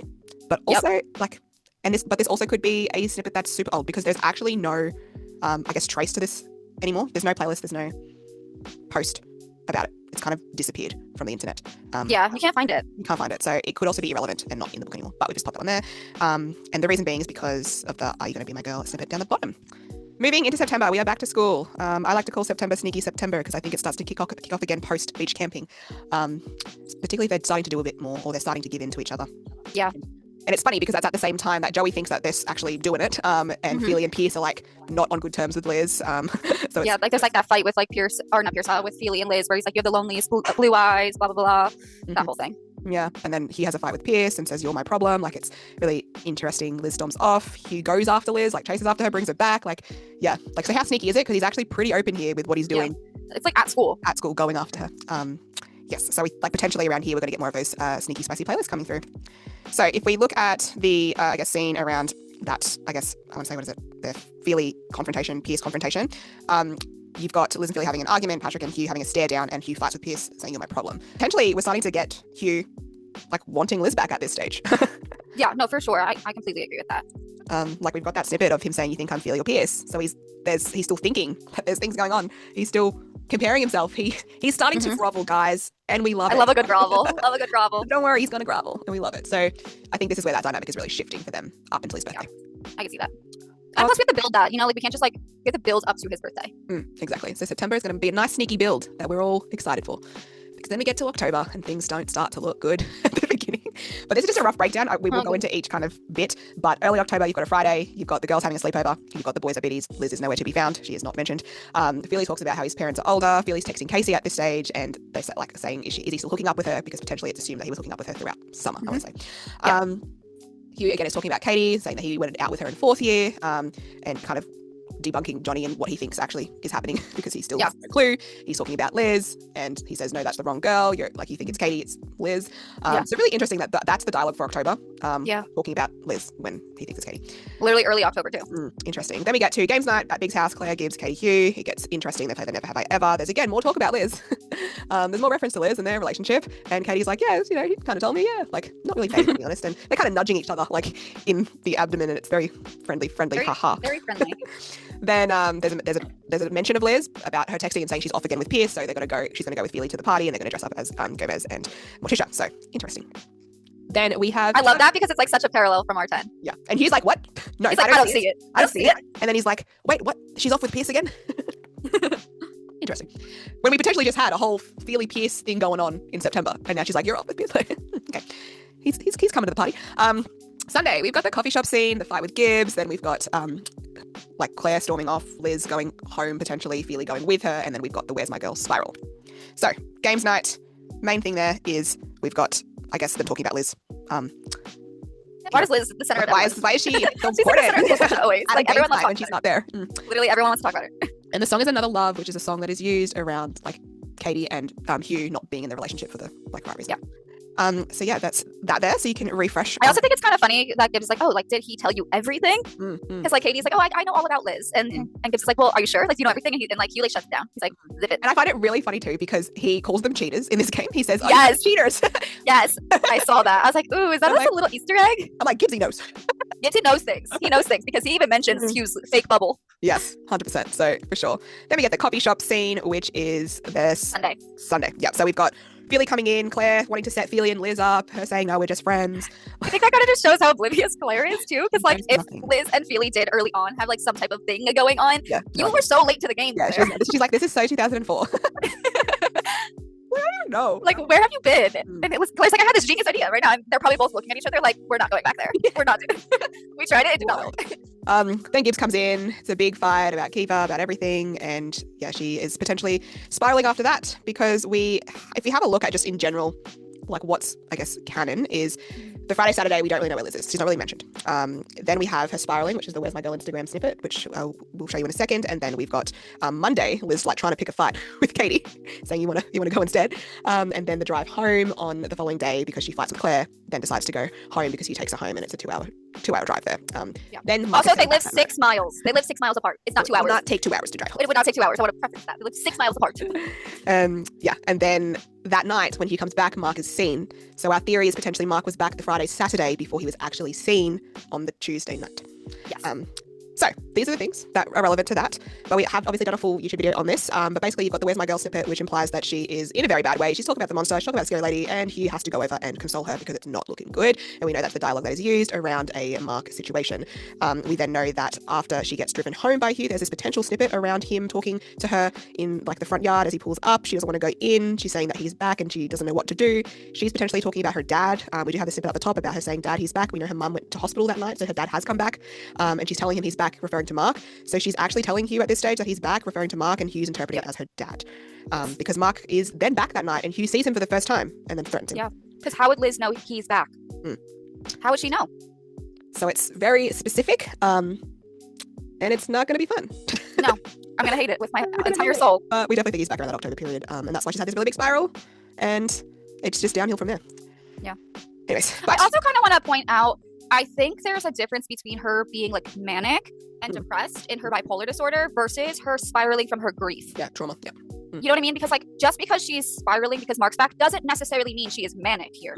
Yeah. Okay. And I think that's a big thing to point out because I know a lot of people don't even think she has bipolar disorder, which I disagree with. I do think she does have it. But just because like you have bipolar disorder doesn't make every little thing that happens in your life something related to that disorder. Like just like if Mark came back, like that could just be like her reacting to that traumatic event. Trauma, Just, as like, anybody like, would. Exactly. Just like any person like with zero mental illness would do. So it doesn't mean she's spiraling in the sense of she's manic. Could she be? Sure. I'm not confirming or denying, but like if it's related to one specific situation, I don't think it necessarily has to be like a manic episode or a depressive episode or like the euthymic like middle ground layer. Like I think it could just be that she might have been in her norm and then something happened and this is her response to that trauma. So I like to point that out because I know with our theory, especially because it's going to be coming up shortly with like Hugh's 18th, and I always said that I don't think she's going to like they're going to do it when she's manic. I want to make sure that's very clear because I don't think she is. Yeah, I don't think she's manic at his birthday. I think she's responding to a specific trauma. So I want to always like I want to like put that out there because I don't think I've ever said that. And I think when you hear the word spiral, you automatically assume, oh, she's manic. Like that doesn't necessarily mean that. No. It's a spiral of emotion. It's a spiral of a reaction post something traumatic happening to her, and that would be your response to potentially any of that happening. But yes, so that's beginning of October. Then we get to Hugh's birthday. Or the week before. Oh yeah, sorry, I'm just ready. That's Hugh's birthday. You're I'm like Hugh's birthday, and I'm like, oh wait, we made it. No, didn't read it's just the week before Hugh's birthday. Sorry guys, there's too many slides in this slideshow. They go shopping with Claire, Shannon, and Adele. Liz is with them. Adele, I love this part too because Adele is talking to Liz, and Liz like Claire's like apologize, like because she kind of like lashes out and a little not bad at all. And Adele's like, no, like don't apologize. Like a woman needs a little bit of an edge about her. And I love that bond between Adele and Liz. I think everyone has always told Liz like she always has to apologize. She always has to be the one in the wrong. And Adele is the first adult that has ever been like, no, I like that about you. And I think that's really cool. So I hope we see more of their dynamic moving forward. Then also we have when Claire assumes that Hugh goes to Katie's house because he wasn't home. We don't know this. Like could he be elsewhere? I think he was working previously. Then it was like he may have gone to Katie's or something like that. Claire also goes on a date with Jamie. And then this is also where Gibbs makes the comment about Hugh seeing one girl and pining after another girl, and like the whole like like keep living in your bubble, and he was like, there's nothing wrong with my bubble, and Gibbs like, except it's a lie. So like Gibbs can identify that, like, no, yeah, he knows. So we think like the vibe the week before the birthday, because as well, like technically in Ireland they get the week off for Halloween. Yeah. So the week before, it's going to be like feeling. So I've put some snippets around like more so the vibe, not necessarily that is in this area, but you've got the vibe of what's happening. Like Hugh and Katie are done skis. We've got, I think they're done. I think they're done. And then you've got the boys picking up that, you know, Hugh is still pining after Liz, him pining after Liz, him starting to like declare things and want her back. You know, and she's not going to, like, it's going to be push and pull. So it's going to be Hugh wanting and then Liz pushing. It's going to be Liz wanting, like, it's going to be much like that. But we're now at a stage where we're kind of meeting that crossroads. It's the week before his birthday. And, you know, so I think like the vibe there is that Hugh and Katie are very much done by this point. They probably just haven't told anybody. He could have gone to Katie's house that week and they could have had a discussion and said, yeah, well, but we'll just still got our costumes, so we'll still wear them to the party. You know, we already got our dresses for the ball. We got all of our tickets. We got everything else. That's like, we're friends. Like at their core, they were friends. So like, let's just go as friends. And we know that like Patrick and Katie are like together during the whole of his birthday party. Like, so it's literally, even though he's dressed up with Liz. Even though. Then we get to his birthday. So before, so like the day, I guess the morning of Send Me On My Way, the song is playing in the Allen's house, which I think is super specific. If you know, you know. That song is only played twice in Releasing 10. Once when Liz and Hugh meet on the bus, and second when Liz is having her little moment in the bathtub and Hugh says, come sleep in my bed. And she thinks it's something bad with Mark, but Hugh says, no, just come sleep in my bed. It's the first time she realizes that not everything is bad when you sleep in somebody's bed. She actually says, I feel you. I could feel again. What a parallel. Are we kidding? She says, I could feel again. And Mark didn't fix me. Hugh did. So I think he didn't have to hurt me to do it. Yeah, literally. That cracks the code. Like every other, like that is it. She's told us what's happening. She's told us what's happening. She speaks to us in songs. I don't think people realize that. In the morning of his birthday. Yeah. Like I am still convinced that she responded to our emails via Spotify playlists because like literally the one she posted literally confirmed that we were on the right track about 100%. This. I think Chloe speaks in Spotify playlist and song. I truly do. And I think that's why she makes Patrick and Katie so musical. Yes, agreed. But yeah, so that's all the proof I need. It was all the proof I needed too. And this came later. Like you found this later. So the fact that we came up with our theory, like, it's like I always saw it and then I was like, we just kind of like skipped over it. I thought it was weird, but then I kind of skipped over it. But when you pointed out, I was like, when you pointed out that one scene in R10, I think we needed obviously R10 data in order to like form this. But like when you pointed that one out, where it's like the same scene with like Liz and Hugh's bed, and like he didn't have to hurt me to do it, I was like, you hit the nail on it. Like our theory is confirmed. Just literally. Anyways, literally. I love a foreshadowing moment. I just love a foreshadowing moment. 100% foreshadowing. 100%. Anyways, then we've got during. So just a brief rundown. Hugh and Patrick are drinking. Pearson and Liz are fighting. Katie and Aoife are dancing. Johnny and Shannon are kissing. Joey's trying to sober Gibbs up on the front yard. Claire's the hostess with the mostest. Feely and Katie are technically on the couch at some points with a snippet of Liz pulling Feely up and saying, let's make Casey jealous, and potentially kissing him. We think potentially the Pierce choking scenes can sit around this time as well. We've got Mark coming over. We've got Hugh fighting him. We've got Liz defending Hugh from Keith, which then results in Mark charging and them all falling. Lizzie screams. Feely gives her his jacket. They go up to Claire's room with Shannon and Johnny. Feely and Claire go look for Gibbs. Which I want to point out, in the beginning it said Hugh and Patrick were drinking, and at the end it says, I'm sober, let's go look for Gibbs from Feely and Claire. So Claire is an unreliable narrator. We do not know if Hugh is drunk. Exactly. Then after, Claire says he was fine on Sunday. He appears well on Monday when they're back to school and Liz has a pep in her step. But let's break down this even further. The Feely and Liz scene, if you haven't seen, is this. I've popped it here, but basically it's like Katie and Feely sitting on a couch, and then Liz coming up to them, pulling him up, saying, you know, she's in a revenge type girly. Casey's there dancing and he wants to make her jealous. So he says, you're going to kiss me. It's a really interesting scene. Again, like this is like scheming from Liz. It doesn't seem manic. Like she isn't a right line to scheme. She's a revenge type girly. She knows it's her part-time girlfriend. It also kind of sounds like almost like friendly between Liz and Patrick. Like it makes it seem like maybe something did happen prior, because I feel like if they never kissed or done anything, she wouldn't automatically go up to him and be like, you're gonna kiss me. Like I just don't see that happening. I feel like there would be more like more nervousness. So I feel like something must have happened for her to be comfortable enough to be like, hey, you're gonna kiss for fun. But I agree, it doesn't sound manic. Like she actually seems fairly stable in this clip. Like she can see something happening, she can make a game plan, and then she can act on that game plan, and that for me is more stable and not depressive or even manic. Exactly. She's got the full thought process. Yeah. Then we get to the party and the fight. Okay, so for, I guess, reference, Harley is Aoife, okay? We've got Joey's the Joker, and at that point, Aoife is pinning the Joker, or Joey, to the side of Hugh's car to stop him from fighting. Juliet is shattered, she's crying in her hands. Romeo Johnny is consoling her. On the other side of the car, so on the opposite side, we've got Feely dipping Vivian, or Katie, because a rogue beer bottle apparently is flying around. Then we've got Edward, which is Hugh, straddling a dark-clothed stranger, who is Mark, on the front lawn. Morticia, so Liz throttling Danny, which is Gibbsy, and Uncle Fester Pierce looking on gormlessly, which means stupid, slow, or confused. Thanks for breaking it down. Because he's like, what the? He's like not even involved. He's not even involved. He's just like an idiot standing in the corner. He's irrelevant most days. He's so irrelevant. And yeah. So this shows me that I don't think any of this has anything to do with Pierce. No. Nothing. No. Uncle Fester is looking like an idiot. Like he's just standing in the corner like, why am I here? Yeah. And I think it's interesting because technically, so if you think about where the car is placed, Joey's on one side and Feely is on the other side. So Hugh is potentially in the front, like if it's a front yard, I know, I'm trying to like picture like where the car is. He's like, probably behind the car. Or is it in a driveway? Well, it says like it'd be in the front driveway, unfolding in the driveway. Unfolding in my driveway. So Yeah, I'm so the picturing car's like parked a in. straight driveway. Yes. Yeah. Cars parked in. You've got Joey and Aoife on one side, which is probably Yeah. closer to the fight. Then you've got Yes. Billy and Katie on the other side because Katie's Fighting. avoiding Yeah. whatever else is happening. And then Yeah. on the front lawn, you've got them straddling. So interesting. It's That so weird. makes sense. So I need like a picture of the house. I guess like from here, if you look at all the playlists, first of all, you've got Liz showing up to the party, and the song is Betty. If you don't know the song, Betty is a song. There's 3 songs: Betty, August, and Cardigan. If you don't know, you need to research them, but they are linked to a love triangle situation, and they're linked to a cheating relationship. Betty is basically the like reconciliation of the relationship. Okay, Cardigan is the story around somebody being cheated on. Cardigan, but coming back to that love. Glad you're a Swiftie because like I don't know anything about these There's a songs. whole love triangle on it. I actually have a whole video played on it. Because I've seen like the August Betty stuff and I'm like, what does that even mean? I'll explain it to you. Okay, cool. But anyways, regardless, Betty, showed up to your party. We have me, we love me. The worst thing I ever did was what I did to you. And you've got Cardigan, Hugh's side of that story. You've got Katie and Patrick, back to you. Interesting, because we also have Liz and Hugh, back to you that same night. Both couples now just go on to their people. Back to you. They're going back to each other. Then Happy 18th birthday. back to you. But if we look at, I guess, just the fighting ones, these are all the fighting ones. You've got Hugh losing his shit on Mark, devil you know. We've got Hugh defending Liz from Mark. We've got the aftermath, carry you home, used twice, and I'd come for you. Okay, so the other thing is, like, it's a party, and we don't know how long this party has been going on for. Like, is this, like, still early in the night? And, like, it caused the party to shut down earlier than planned? Like, the timeline of the night could be anything. Then we move into, I guess if you just want to have a bit more of an understanding or reread, this is the party and the fight. Hugh says, like, who do you think you are coming onto my property? He's going off. He's, like, instigating it. From Claire's point of view, he's instigating it. But potentially Mark has come over and said something as well, because it says that Hugh normally doesn't start fights as well. So from Claire's point of view, this is what is seen. And then you've got that big scream and the kind of consoling from Shannon to take her up to the room. So I think this kind of goes back to what I just said before about like the manic depressive versus a trauma response. When it says the minute Mark landed on Lizzie, she started to scream and it was the worst, scariest, most feral noise I ever heard. Gibbs automatically reacts.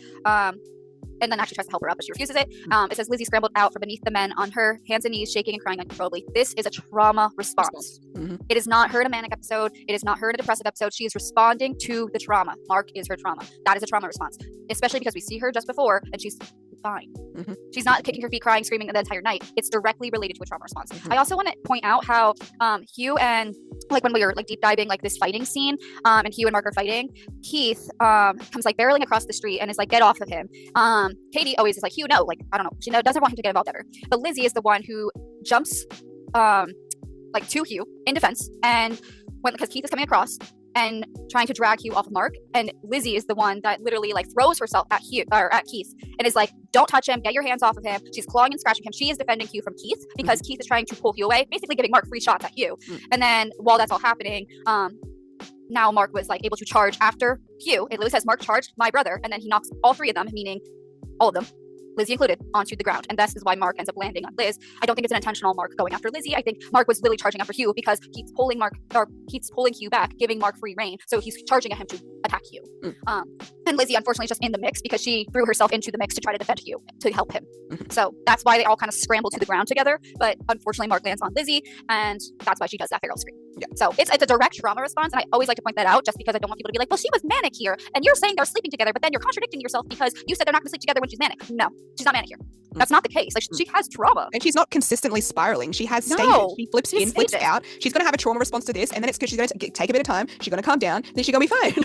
Exactly. She needs a moment. She's a breather. Give her a damn minute. Literally.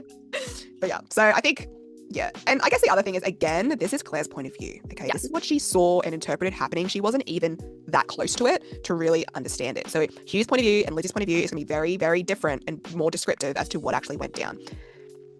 Then we get to the aftermath. So these are all the aftermath, I want to say, playlists. So anything related to Hugh's 18th. We've got Halloween night, all the things she said. We've got Hugh's 18th, a lot of smexy playlist songs, okay? And then we've got Liz taking his virginity, which, if you know, you know. We think this is the night of it. Then you've got 2 Back to You playlists. You've got the Relax, You're Okay playlist. Then we've got, like, Liz claiming her man, because how else do you claim your man? Claim your man. Before we move on to the aftermath, can I also just add in the last time Lizzie and Mark spoke, like, Mark said that he was going to hurt Hugh in the same way he hurt Kiva. So that could also be why Lizzie also jumps in to defend Hugh, because she's probably scared that Mark is going to Hugh, yeah. I just wanted to add that in because it was a thought I had. Yeah, all good. Honestly, these playlists kind of speak for themselves. I'm not gonna lie. Yeah, they really do speak for themselves. I mean, all the things she said, the ride, I'm yours, if you think I'm pretty, I like the way you kissed me, back to you, sorry I'm here for someone else, nothing's gonna hurt you, this love, like, there's so many, like, I can't even read all of them. The debauchery. The debauchery, like, I don't know if people know what the word debauchery means. It literally means like sexual pleasure. Engaging in like intimate pleasure. Like that's what debauchery means. Like that's what the word means. So when it says like Hugh's 18, the fighting, the debauchery, oh the carnage, the fighting is one thing. The debauchery is something else. Oh, the carnage. And the carnage was actually described, like the fight on the front yard was called the carnage on the driveway. Like, so really? Yeah. And I think the other thing is the Hugh waking up the morning after with the What Have I Done song. That is a love song. It's not a song about regret. It is literally used at weddings. Like it's a song about love. That's why we always say don't take the title, listen to the lyrics. Because what have I done? It sounds very guilty. But if you actually listen to the words, it's not.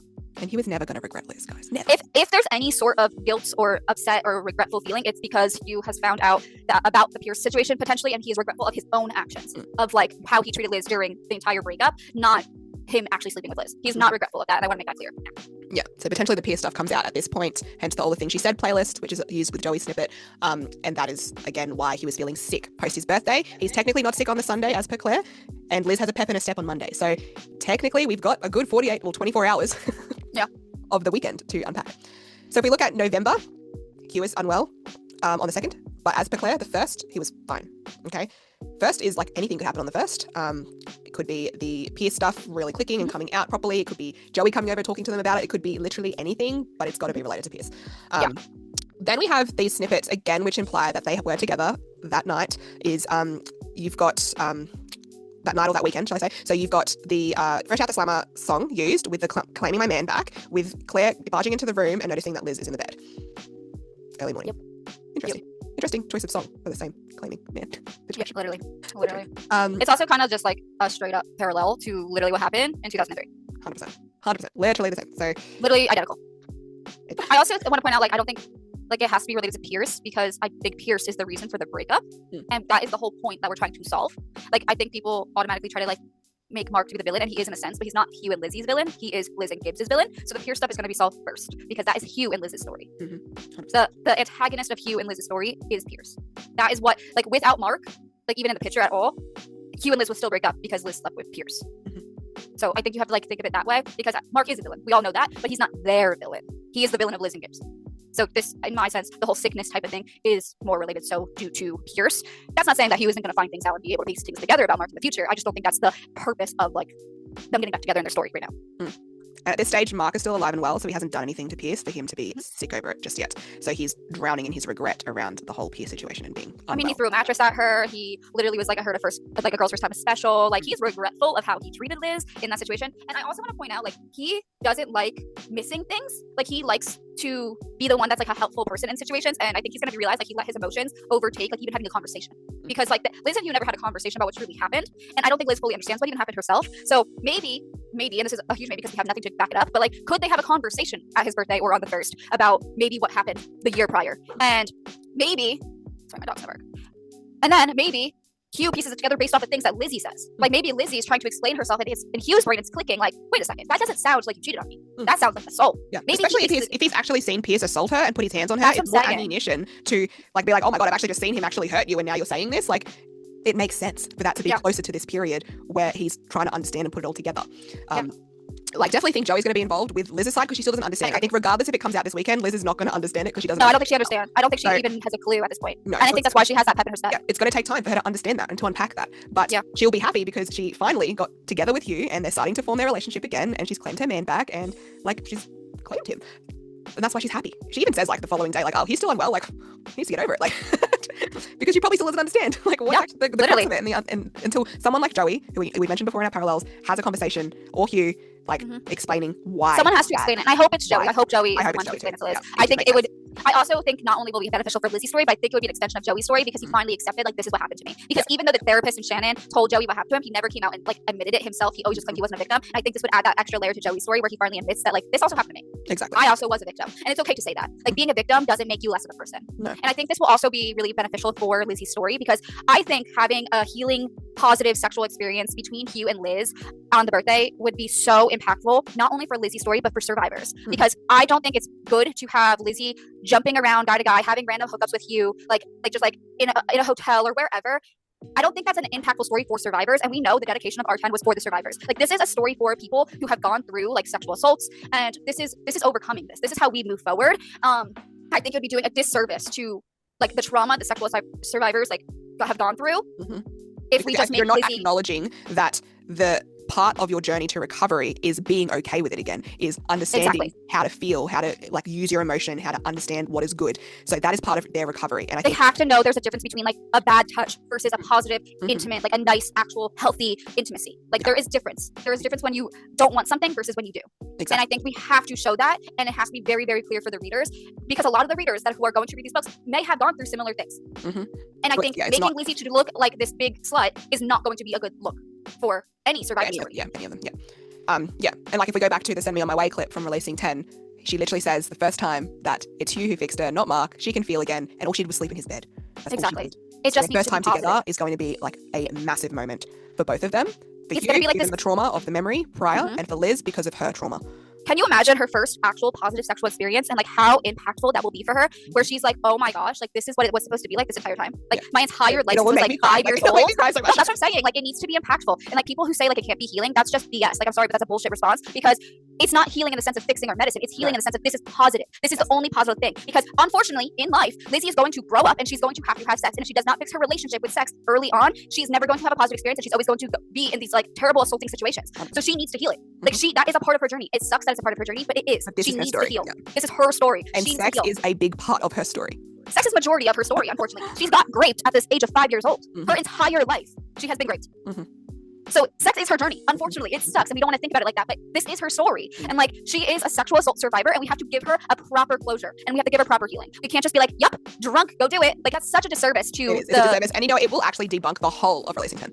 Exactly. It would make Releasing 10 not an impactful story. It would actually ruin Releasing 10. What was the point of all of this if we just decide to do it randomly on a day? And then that's what I'm saying. Like, even if it wasn't on Hugh's birthday, like, I'm not saying like I have to be right, because I never claim to be right. Me and Crystal always say like, these are our thoughts, this is what we think. But what we do think and what we do feel is that if it's not this impactful moment, this positive healing thing, that it would ruin the story. It would ruin it. It would make me very upset. And if I was, and I'm not, but if I was a sexual assault survivor, and while I can't speak for them, I feel like I would be upset if they almost made her story not meaningful, because that's like someone reading it, relating so much to a character, and then like being like, well, now I don't relate at all because this was horrible. Like you just turned her into a whore. And regardless, like removing everything, these books are romance books to the exactly. core. Every other couple in Boys of Tommen did not just do it because they could. There was a slow burn. There was the right time for each of them in each couple story at the right place. Exactly. It was meaningful for everybody. So out of everyone, whoever needs the right time in the right place is Liz. Literally. So yeah, I think it has to be like this really, really important moment for not just Liz, but also for Hugh. I do think it has to be important to both of their stories. Yeah. So at current, Hugh's 18th makes the most sense with parallels from Releasing 10, direct parallels of dates, and also the lead up with obviously some of the snippets, the playlists, and what's canon currently. So that's kind of where we're at. You guys know that, but I guess then we move into like the sickness period of him regretting things around Pierce, which kind of continues. Again, we think Katie and Hugh are done by this point. They're literally holding hands. Hugh pulls away. He says, I'm contagious, and wants to leave. There's nothing going on there. Then the third, we've got Hugh homesick. Liz says it's not the mumps. Gibbs tells him about Claire. He says he's too broken to care about it, and it's all his fault. So he's really depressed and sad here. Gibbs confronts Mark. The following day, Mark is seen leaving by Claire. Claire and Gibbs are in the treehouse. Hugh and Liz are potentially in his room, as we have some playlists around that. And then later that night, Hugh's in the kitchen at 3 a.m. and Gibbs asks him if it's the Joey kind of trouble. Joey kind of trouble, honestly, just don't think it's neither of the Joey troubles, if that makes sense. I think people think it's drugs or a baby. But I also want to point out that Joey has other troubles. The troubles, yeah. Like he also was essayed. That's another one of his troubles, right? He also was in he was also in a love triangle situation with Aoife and Paul. That's another trouble. So trouble doesn't necessarily have to be a baby or drugs. He was also in an abusive type of family dynamic. Like there's a lot of Joey troubles. He's also mentally ill. He struggled with addiction problems, so that's another one of his troubles. And I know it's drugs for Joey, but that is still a mental illness. I want to point that out. So there's a lot of troubles that this could also be hinting at. So even though he says no, it's not drugs, it doesn't also necessarily mean it's a baby. Yeah, and the word trouble doesn't necessarily mean he's in trouble. It means he's like kind of shook by something. He doesn't know what to do. Yeah. He's kind of in a rock and a hard place. He's not necessarily in trouble as in he did something. It's more like just like a little issue that he's going through. Yeah.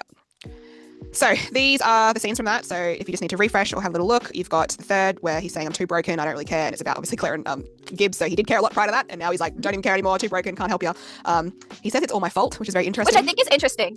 I like how we just said that at the same time. But I think it's interesting how the whole time, like, Hugh is so anti-Gibbs and Claire, but then finally after the birthday, he is not anti-Gibbs and Claire. And the whole point of him being anti-Gibbs and Claire was, in my opinion, because he no longer has Liz. Because he didn't care about it when he did have Liz. And it was actually a flip-flop type of situation between Hugh and Claire, because Claire was the one initially not okay with Liz and Hugh. Yeah. And then it switched where Hugh wasn't okay with Gibbs and Claire. And I think it leads more so that Hugh doesn't want Claire to get hurt like he did. And I think at this scene, it's basically basically just saying like, don't let her down. Don't let her down. Don't let her down. He's like letting her down because he's also recognizing that whatever happened with him and Liz is his fault. He literally says because it's my fault. So he's realizing he was in the wrong. He was in the wrong for what he did with Pierce. And I think this just kind of proves that his regret, and he's drowning in regret through this like early November period. Then we get to the following day. He's in the kitchen, 3 a.m., the trouble kind of thing. And yeah, I think it's just important to think about like this is a few days. It's not just one day. It's like a few days post his weekend, birthday weekend. Then we get to December. So there is a gap there, okay? There's a gap of around like November up until early December. There's a gap in the books, which we probably will unpack because potentially Liz and Hugh are together around that period. And then we move into Viper in the Common Room, which is December 22nd, the day before Winter Ball. So Viper in the Common Room is our big spiral. It's our big Lizzie screaming, crying, fighting situation with Claire and Gibbs. Johnny steps in, says, Hugh, take her away. Hugh pulls her into his chest. He looks over to Katie. Katie's like, yeah, all good. Someone throws him keys and then he like takes Liz home. Okay. Pierce is standing in the hallway at this point. So he has not been seen post the Halloween birthday party. So potentially he has been handled in that November, December period that we have not seen. And then we've got Patrick stepping in and defending Liz, saying, don't say it like that. He says she needs a doctor. So he's not with the group, okay? He's not with them. He's not seen at Winter Ball. So something had to have happened around, like, I feel like we're moving into, like, Mark season post Winter Ball. So, like, Pierce needs to be handled before we step into Mark. Otherwise, it will kind of just get lost in everything we need to deal with, if that makes sense. So, solve one thing at a time. Solve one thing at a time. So we find out about Pierce, birthday weekend. He's handled throughout November to December around that period. Liz eventually comes to terms with whatever happened and understands it a bit more. Winter Ball, we're moving into Mark territory. Yeah, if that makes sense. Then Winter Ball, December 23rd, we've got just a recap. We will go deeper into these scenes, but Hugh dancing, hugging Katie, clearly accidentally grabbing the letter. Claire in the bathroom with Shannon reading the letter. Shannon gets diazepam from Liz, so we know Liz had her drugs on her at that point. Hugh says, show me to Liz, and Claire exposes the letter. Liz spirals and starts like unraveling. Johnny has the letter, Gibbs leaves. Johnny, Hugh and Feely go to his house. Feely's crying. Then we get to Christmas, and again, all playlist based, these situations. Christmas is Liz unraveling, Liz thinking about Hugh, potentially a Liz SH attempt, and then Hugh showing up for Liz. So if we break down Viper in the Common Room, if you need to reread, these are the main parts of it, but basically Lizzie's going off, and it's like the really big one. She is, really getting into it for sure. Hugh comes in, is really concerned, and takes her away. Lots of playlists around Hugh noticing this spiral, Hugh noticing her, flipping into a manic stage, and this is December 22nd. So I'm really like rereading it. So potentially, if she's flipping into manic stage here, she potentially is okay November. Like, song is You're Somebody Else is back again, which is our manic song. Yeah, I like that. Spiral phase song, our bipolar stage song, shall we call it? Yes, our bipolar song. I like that. Yeah. Then we go to Winter Ball. So before Winter Ball, we've got Hugh left an hour ago to pick up Katie, supposedly. Then we've got Claire accidentally grabs the letter from Gibbs' bed. Then we've got during it, Katie's clinging to Hugh, half dancing, half hugging to the song Nobody Compares to You. Claire reads the letter in the bathroom. Claire takes diazepam from Shannon. The common room, Gibbs and Claire are in there. Hugh and Liz walk in. He's like, show me, show me. They're like, you're wrecking me. You can't do this again. Everyone comes in. There's a big fight. The letter's exposed. Then Liz starts freaking out. Afterwards, Gibbs leaves. Claire and Shannon go after him. Johnny chases and gets the letter from Shannon. They all go to Gibbs' house. Feely's crying, right? So what we have on top of this is these playlists. You've got Hugh dancing with Katie at the Winter Ball. Again, this is like probably their formal, I would say public goodbye, because they haven't really been seen. Interesting, we also have a Feely to Katie at the Winter Ball playlist, which is him say, before you leave me and I wish you the best, so I'm a bit sad there. We've got Hugh POV, carry you home. We've got keep on loving you. So Winter Ball, like Hugh and Liz are together there. We've got Miss Americana as well. Yeah. Heartbreak Prince, which is very interesting, but we also know Liz is unraveling at the Winter Ball with the 17 going under song as well. And then we've got which makes sense once the letter comes out. Yes, 100%. As soon as that comes out, like it's gonna make her worse. Like if she's already pre-manic and then that comes out, she is going to lose her mind. Literally lose it, literally. So then we go to the aftermath, and these are some of the songs. Same thing. We've got a Miss Americana again. We've got some Claire. We've got these two snippets of What's Left of You, which is Hugh going to bat for Liz. And I think this is really important because we don't see what happens when they all leave the room. The others are still in the room. Johnny leaves, Shannon leaves, Gibbs leaves, Claire leaves. The others are technically still in the room, so we don't actually see the Feely, fallout. Katie, Joey, Aoife, Liz, Hugh. And that's probably going to be very big because it's like Hugh going to bat for Liz in the aftermath of the Winter Ball. So is he potentially sticking up for her there? Because I think a lot of people think, oh, but Hugh didn't say anything there. We don't actually know because as soon as it all kind of blew up, they like left because Gibbs ran out. So potentially Claire runs back in. So it's kind of like anything could really happen in that moment in between that. And then we know that potentially Joey is driving Liz home that night with this snippet that we have here. So from what I think, and I'm pretty sure you think the same thing, it's like Claire runs back into the room once like Gibbs kind of like books it away from her. And that's when Claire is like, it wasn't Kiva, it was Gibbs to her brother. Like she's talking to Hugh, and that's kind of when like Hugh's staggering backwards, like gripping his chest, like confused almost. He's like, what? And then Lizzie's like, she's trying to change the narrative. I want to say that probably what happens is that Lizzie probably runs out, and that's how we get to like that rain scene. Because she probably runs outside. She probably is freaking out and needs air. Because like like when you're like having like, I don't know if everyone's ever had an anxiety attack or just felt overwhelmed, like you need to breathe, like you need a moment to like get some air in. She probably runs outside to get some air because she probably feels claustrophobic, and I'm assuming everyone probably chases after her to go outside, and that's probably where we're gonna end up getting that rain scene. But I want to also make it clear in my head that it's going to be quick. It's a quick rain scene because Hugh ends up at Gibbs' house like very shortly after Donnie. So like whatever is said in this rain scene is going to be very minuscule. It might be beautiful, but it's also gonna be sad, and it's also gonna be quick. And I think Joey's gonna step in and be like, I'm gonna take her home. Like I don't like you go handle Gibbs, Hugh. I have Lizzie, and then that's where we get this snippet where like Joey is in the car taking Liz home, and he's like, you don't make things easy for yourself, do you? And she's like, I love him. Like, so I don't think the rain scene's gonna be like this big moment kissing blah blah blah scene. Like it's not like that. I think literally a sad face on it's a sad scene. It's a sad scene. It's gonna be a quick scene because again, Hugh and Feely show up very, very shortly after Donnie at Gibbs' house, and they're not with the girls. So like they went their separate ways. So Hugh and Liz have parted ways at this point. They did not go in any car together. They're completely separate. So I think that's why Joey probably is gonna step in and be like, I got her. You go handle Gibbs. We'll reconnect later on. You know what I mean? Yeah. So I think we're both kind of on the same page with this one. Yeah. It's like it doesn't really make sense when you know that they've gone back to Gibbs really quickly. Yeah. But the going to bat for Liz, like he's definitely done something to say, like he is doing something. So I think a lot of people think, oh, he just did nothing. I think he didn't just do nothing. I think he's done something. He said something. We just haven't seen it yet. Yeah. And Xmas to New Year's, we have Xmas Eve, Xmas New Year's. The guards are at Gibbs Xmas Eve. Claire is with Shannon and Aoife throughout Christmas. He has an argument with his parents and then storms off. Hugh tells Claire not to turn her back on Liz, and then Hugh potentially goes to Liz that day. We've got some snippets on that. Then New Year's Eve, Claire and Gibbs make up, and Hugh and Liz are together. So Christmas unraveling. And we say this because the playlist says Unraveling 2005, and it's dated with sad faces, and the song is I Hope I Die First. Yeah. What can I say, really? But and I think it's like we've talked about spiraling, we've talked about manic episodes. We're now talking about unraveling, and unraveling is like nothing we've probably seen before. No. And I think that since we know she was manic just a little bit before Winter Ball and all this stuff comes out on Winter Ball, I think this would lead into a very big unraveling episode. Like more of a depressive, like not good. Not a good time. Not a good time. No. So we've got all these playlists here, some that imply of a attempt. So you've got this Pedal to the Metal one. All those songs are really quite related to, being saved. Then we've got some of the No Matter What ones, the Christmas ones as well. So it's pretty clear that Hugh is going to show up on Christmas and potentially intercept whatever the event is. I find the one down the corner, the Hugh and Liz, that scene with the sad face and the love hearts, that song is very specific. If you get a chance, have a listen to it. Listen to that one. But it's kind of like, he finds her. But it's potentially related to that. So then we've got Xmas to New Year's Eve. So just remembering they have break over Christmas, so there will be like a bit of a decent time frame before they go back to school. So anything could happen then. It's like 2 weeks or even maybe a little bit longer. So basically these snippets could also relate to like that aftermath of like the event. One thing in particular is these like Find My Way Back playlist I find really interesting because you've got I agree.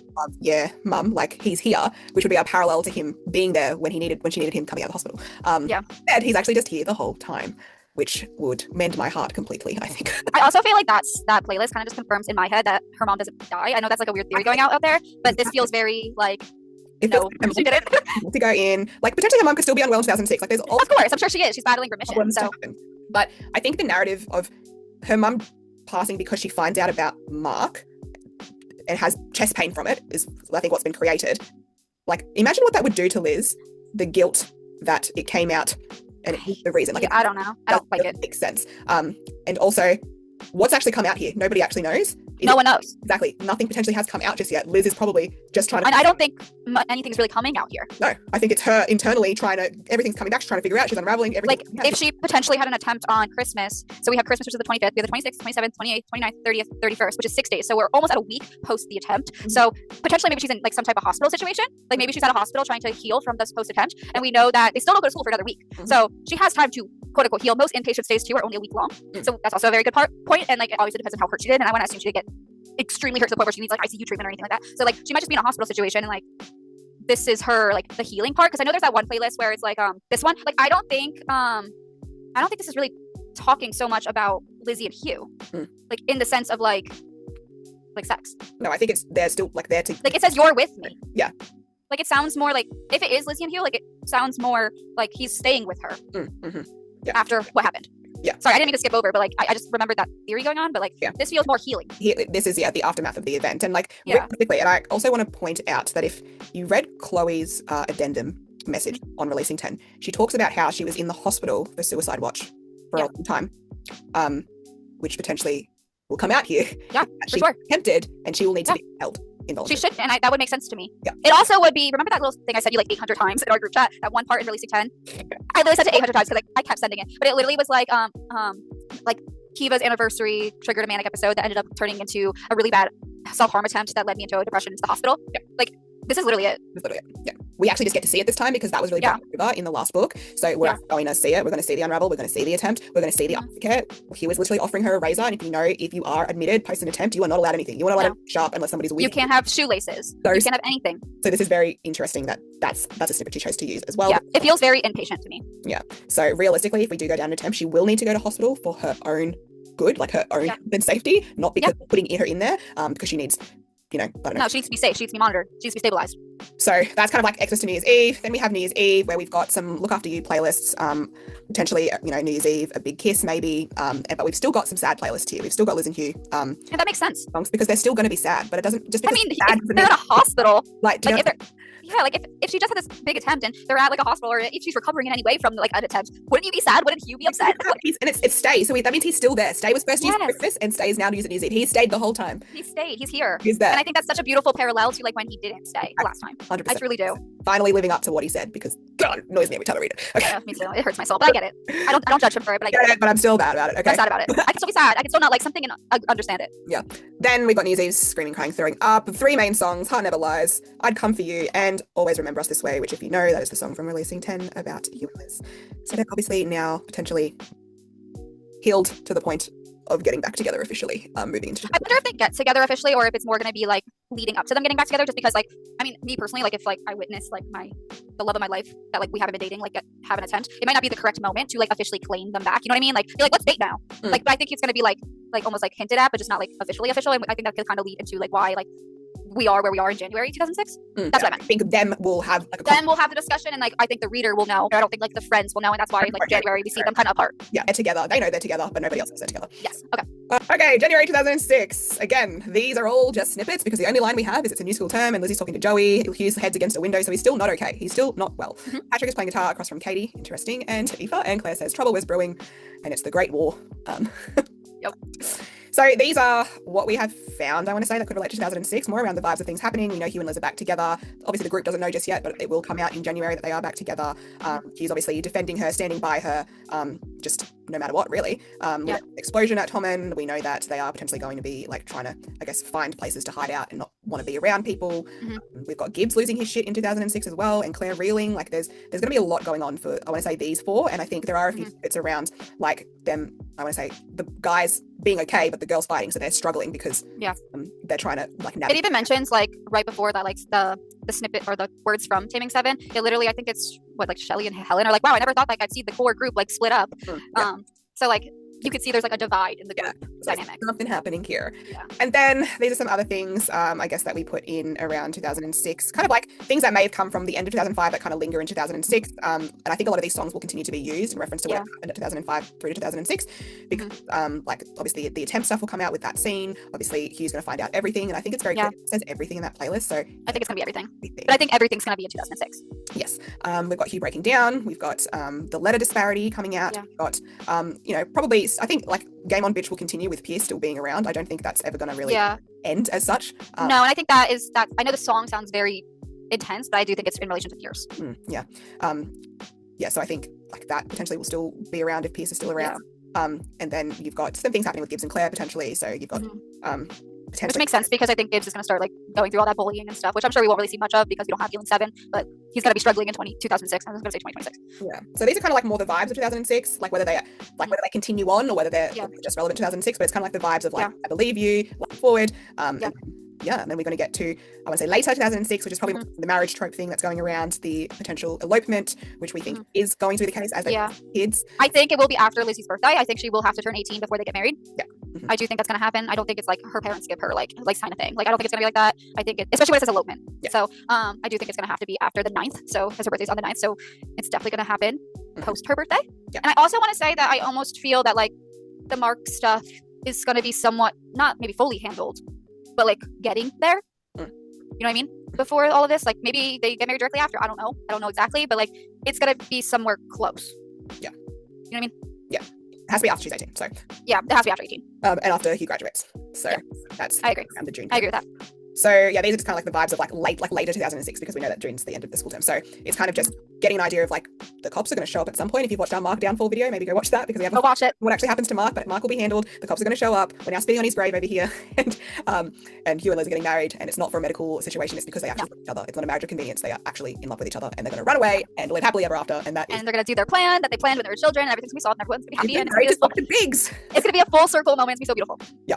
But that's kind of it. I mean, I think we don't have a lot, like we said, of 2004. We don't have a lot of 2006. So anything is possible in those timeframes. But Yeah, it's all guesses. It's already canon. Like some of those things just kind of fit in between that story. Yeah. But that's kind of what we got, honestly. And we'll post our document so you can view it and all that stuff. With some of this stuff so that it's live updated. So you can check it out as we update and add things to it. Our playlist starter base is now like 750 playlists. Yeah, we have so many. Wild. But again, these are just our thoughts, our theories. They probably will change tomorrow. We often change them daily, and we love to hear your theories as well. People send us stuff like, oh, that's a really good point, like to think, and we. No, I literally get theories sent to me all the time, and I'll like screenshot them and send them to Crystal. I'll be like, oh my god, did you see what this person sent me? I was like, we have to deep dive this because there's so many. There's so many great theories out there, and I love hearing all the new theories. Like it's so fun, like making theories with everyone. Because obviously theories are just guesses. They're just guesses, and we try to find the evidence as much as we can. That's why in both of me and Crystal's videos, we always try to put as much canon evidence as we have on our videos, as well as the snippets. But it's just fun to hear everyone's thoughts and like go forward and just being kind about each other's theories. I think that's so awesome that we could do that as a community. Like to be honest, like I know a lot of people say like the Boys of Tommen community is very toxic, but to be honest, on me and Crystal's pages, like we only are really shown love, and like I think that's so awesome that like our followers are just so kind that we really can like avoid staying out of like so much drama, because I really don't experience it. Yeah. So we appreciate all of the support you've given us. We will continue to spiral because that's who we are until we get the. And make sure you check out our fan fiction, because a lot of our theories are going in it. Not all of it. Like we are exaggerating things. Actually made it super dramatic.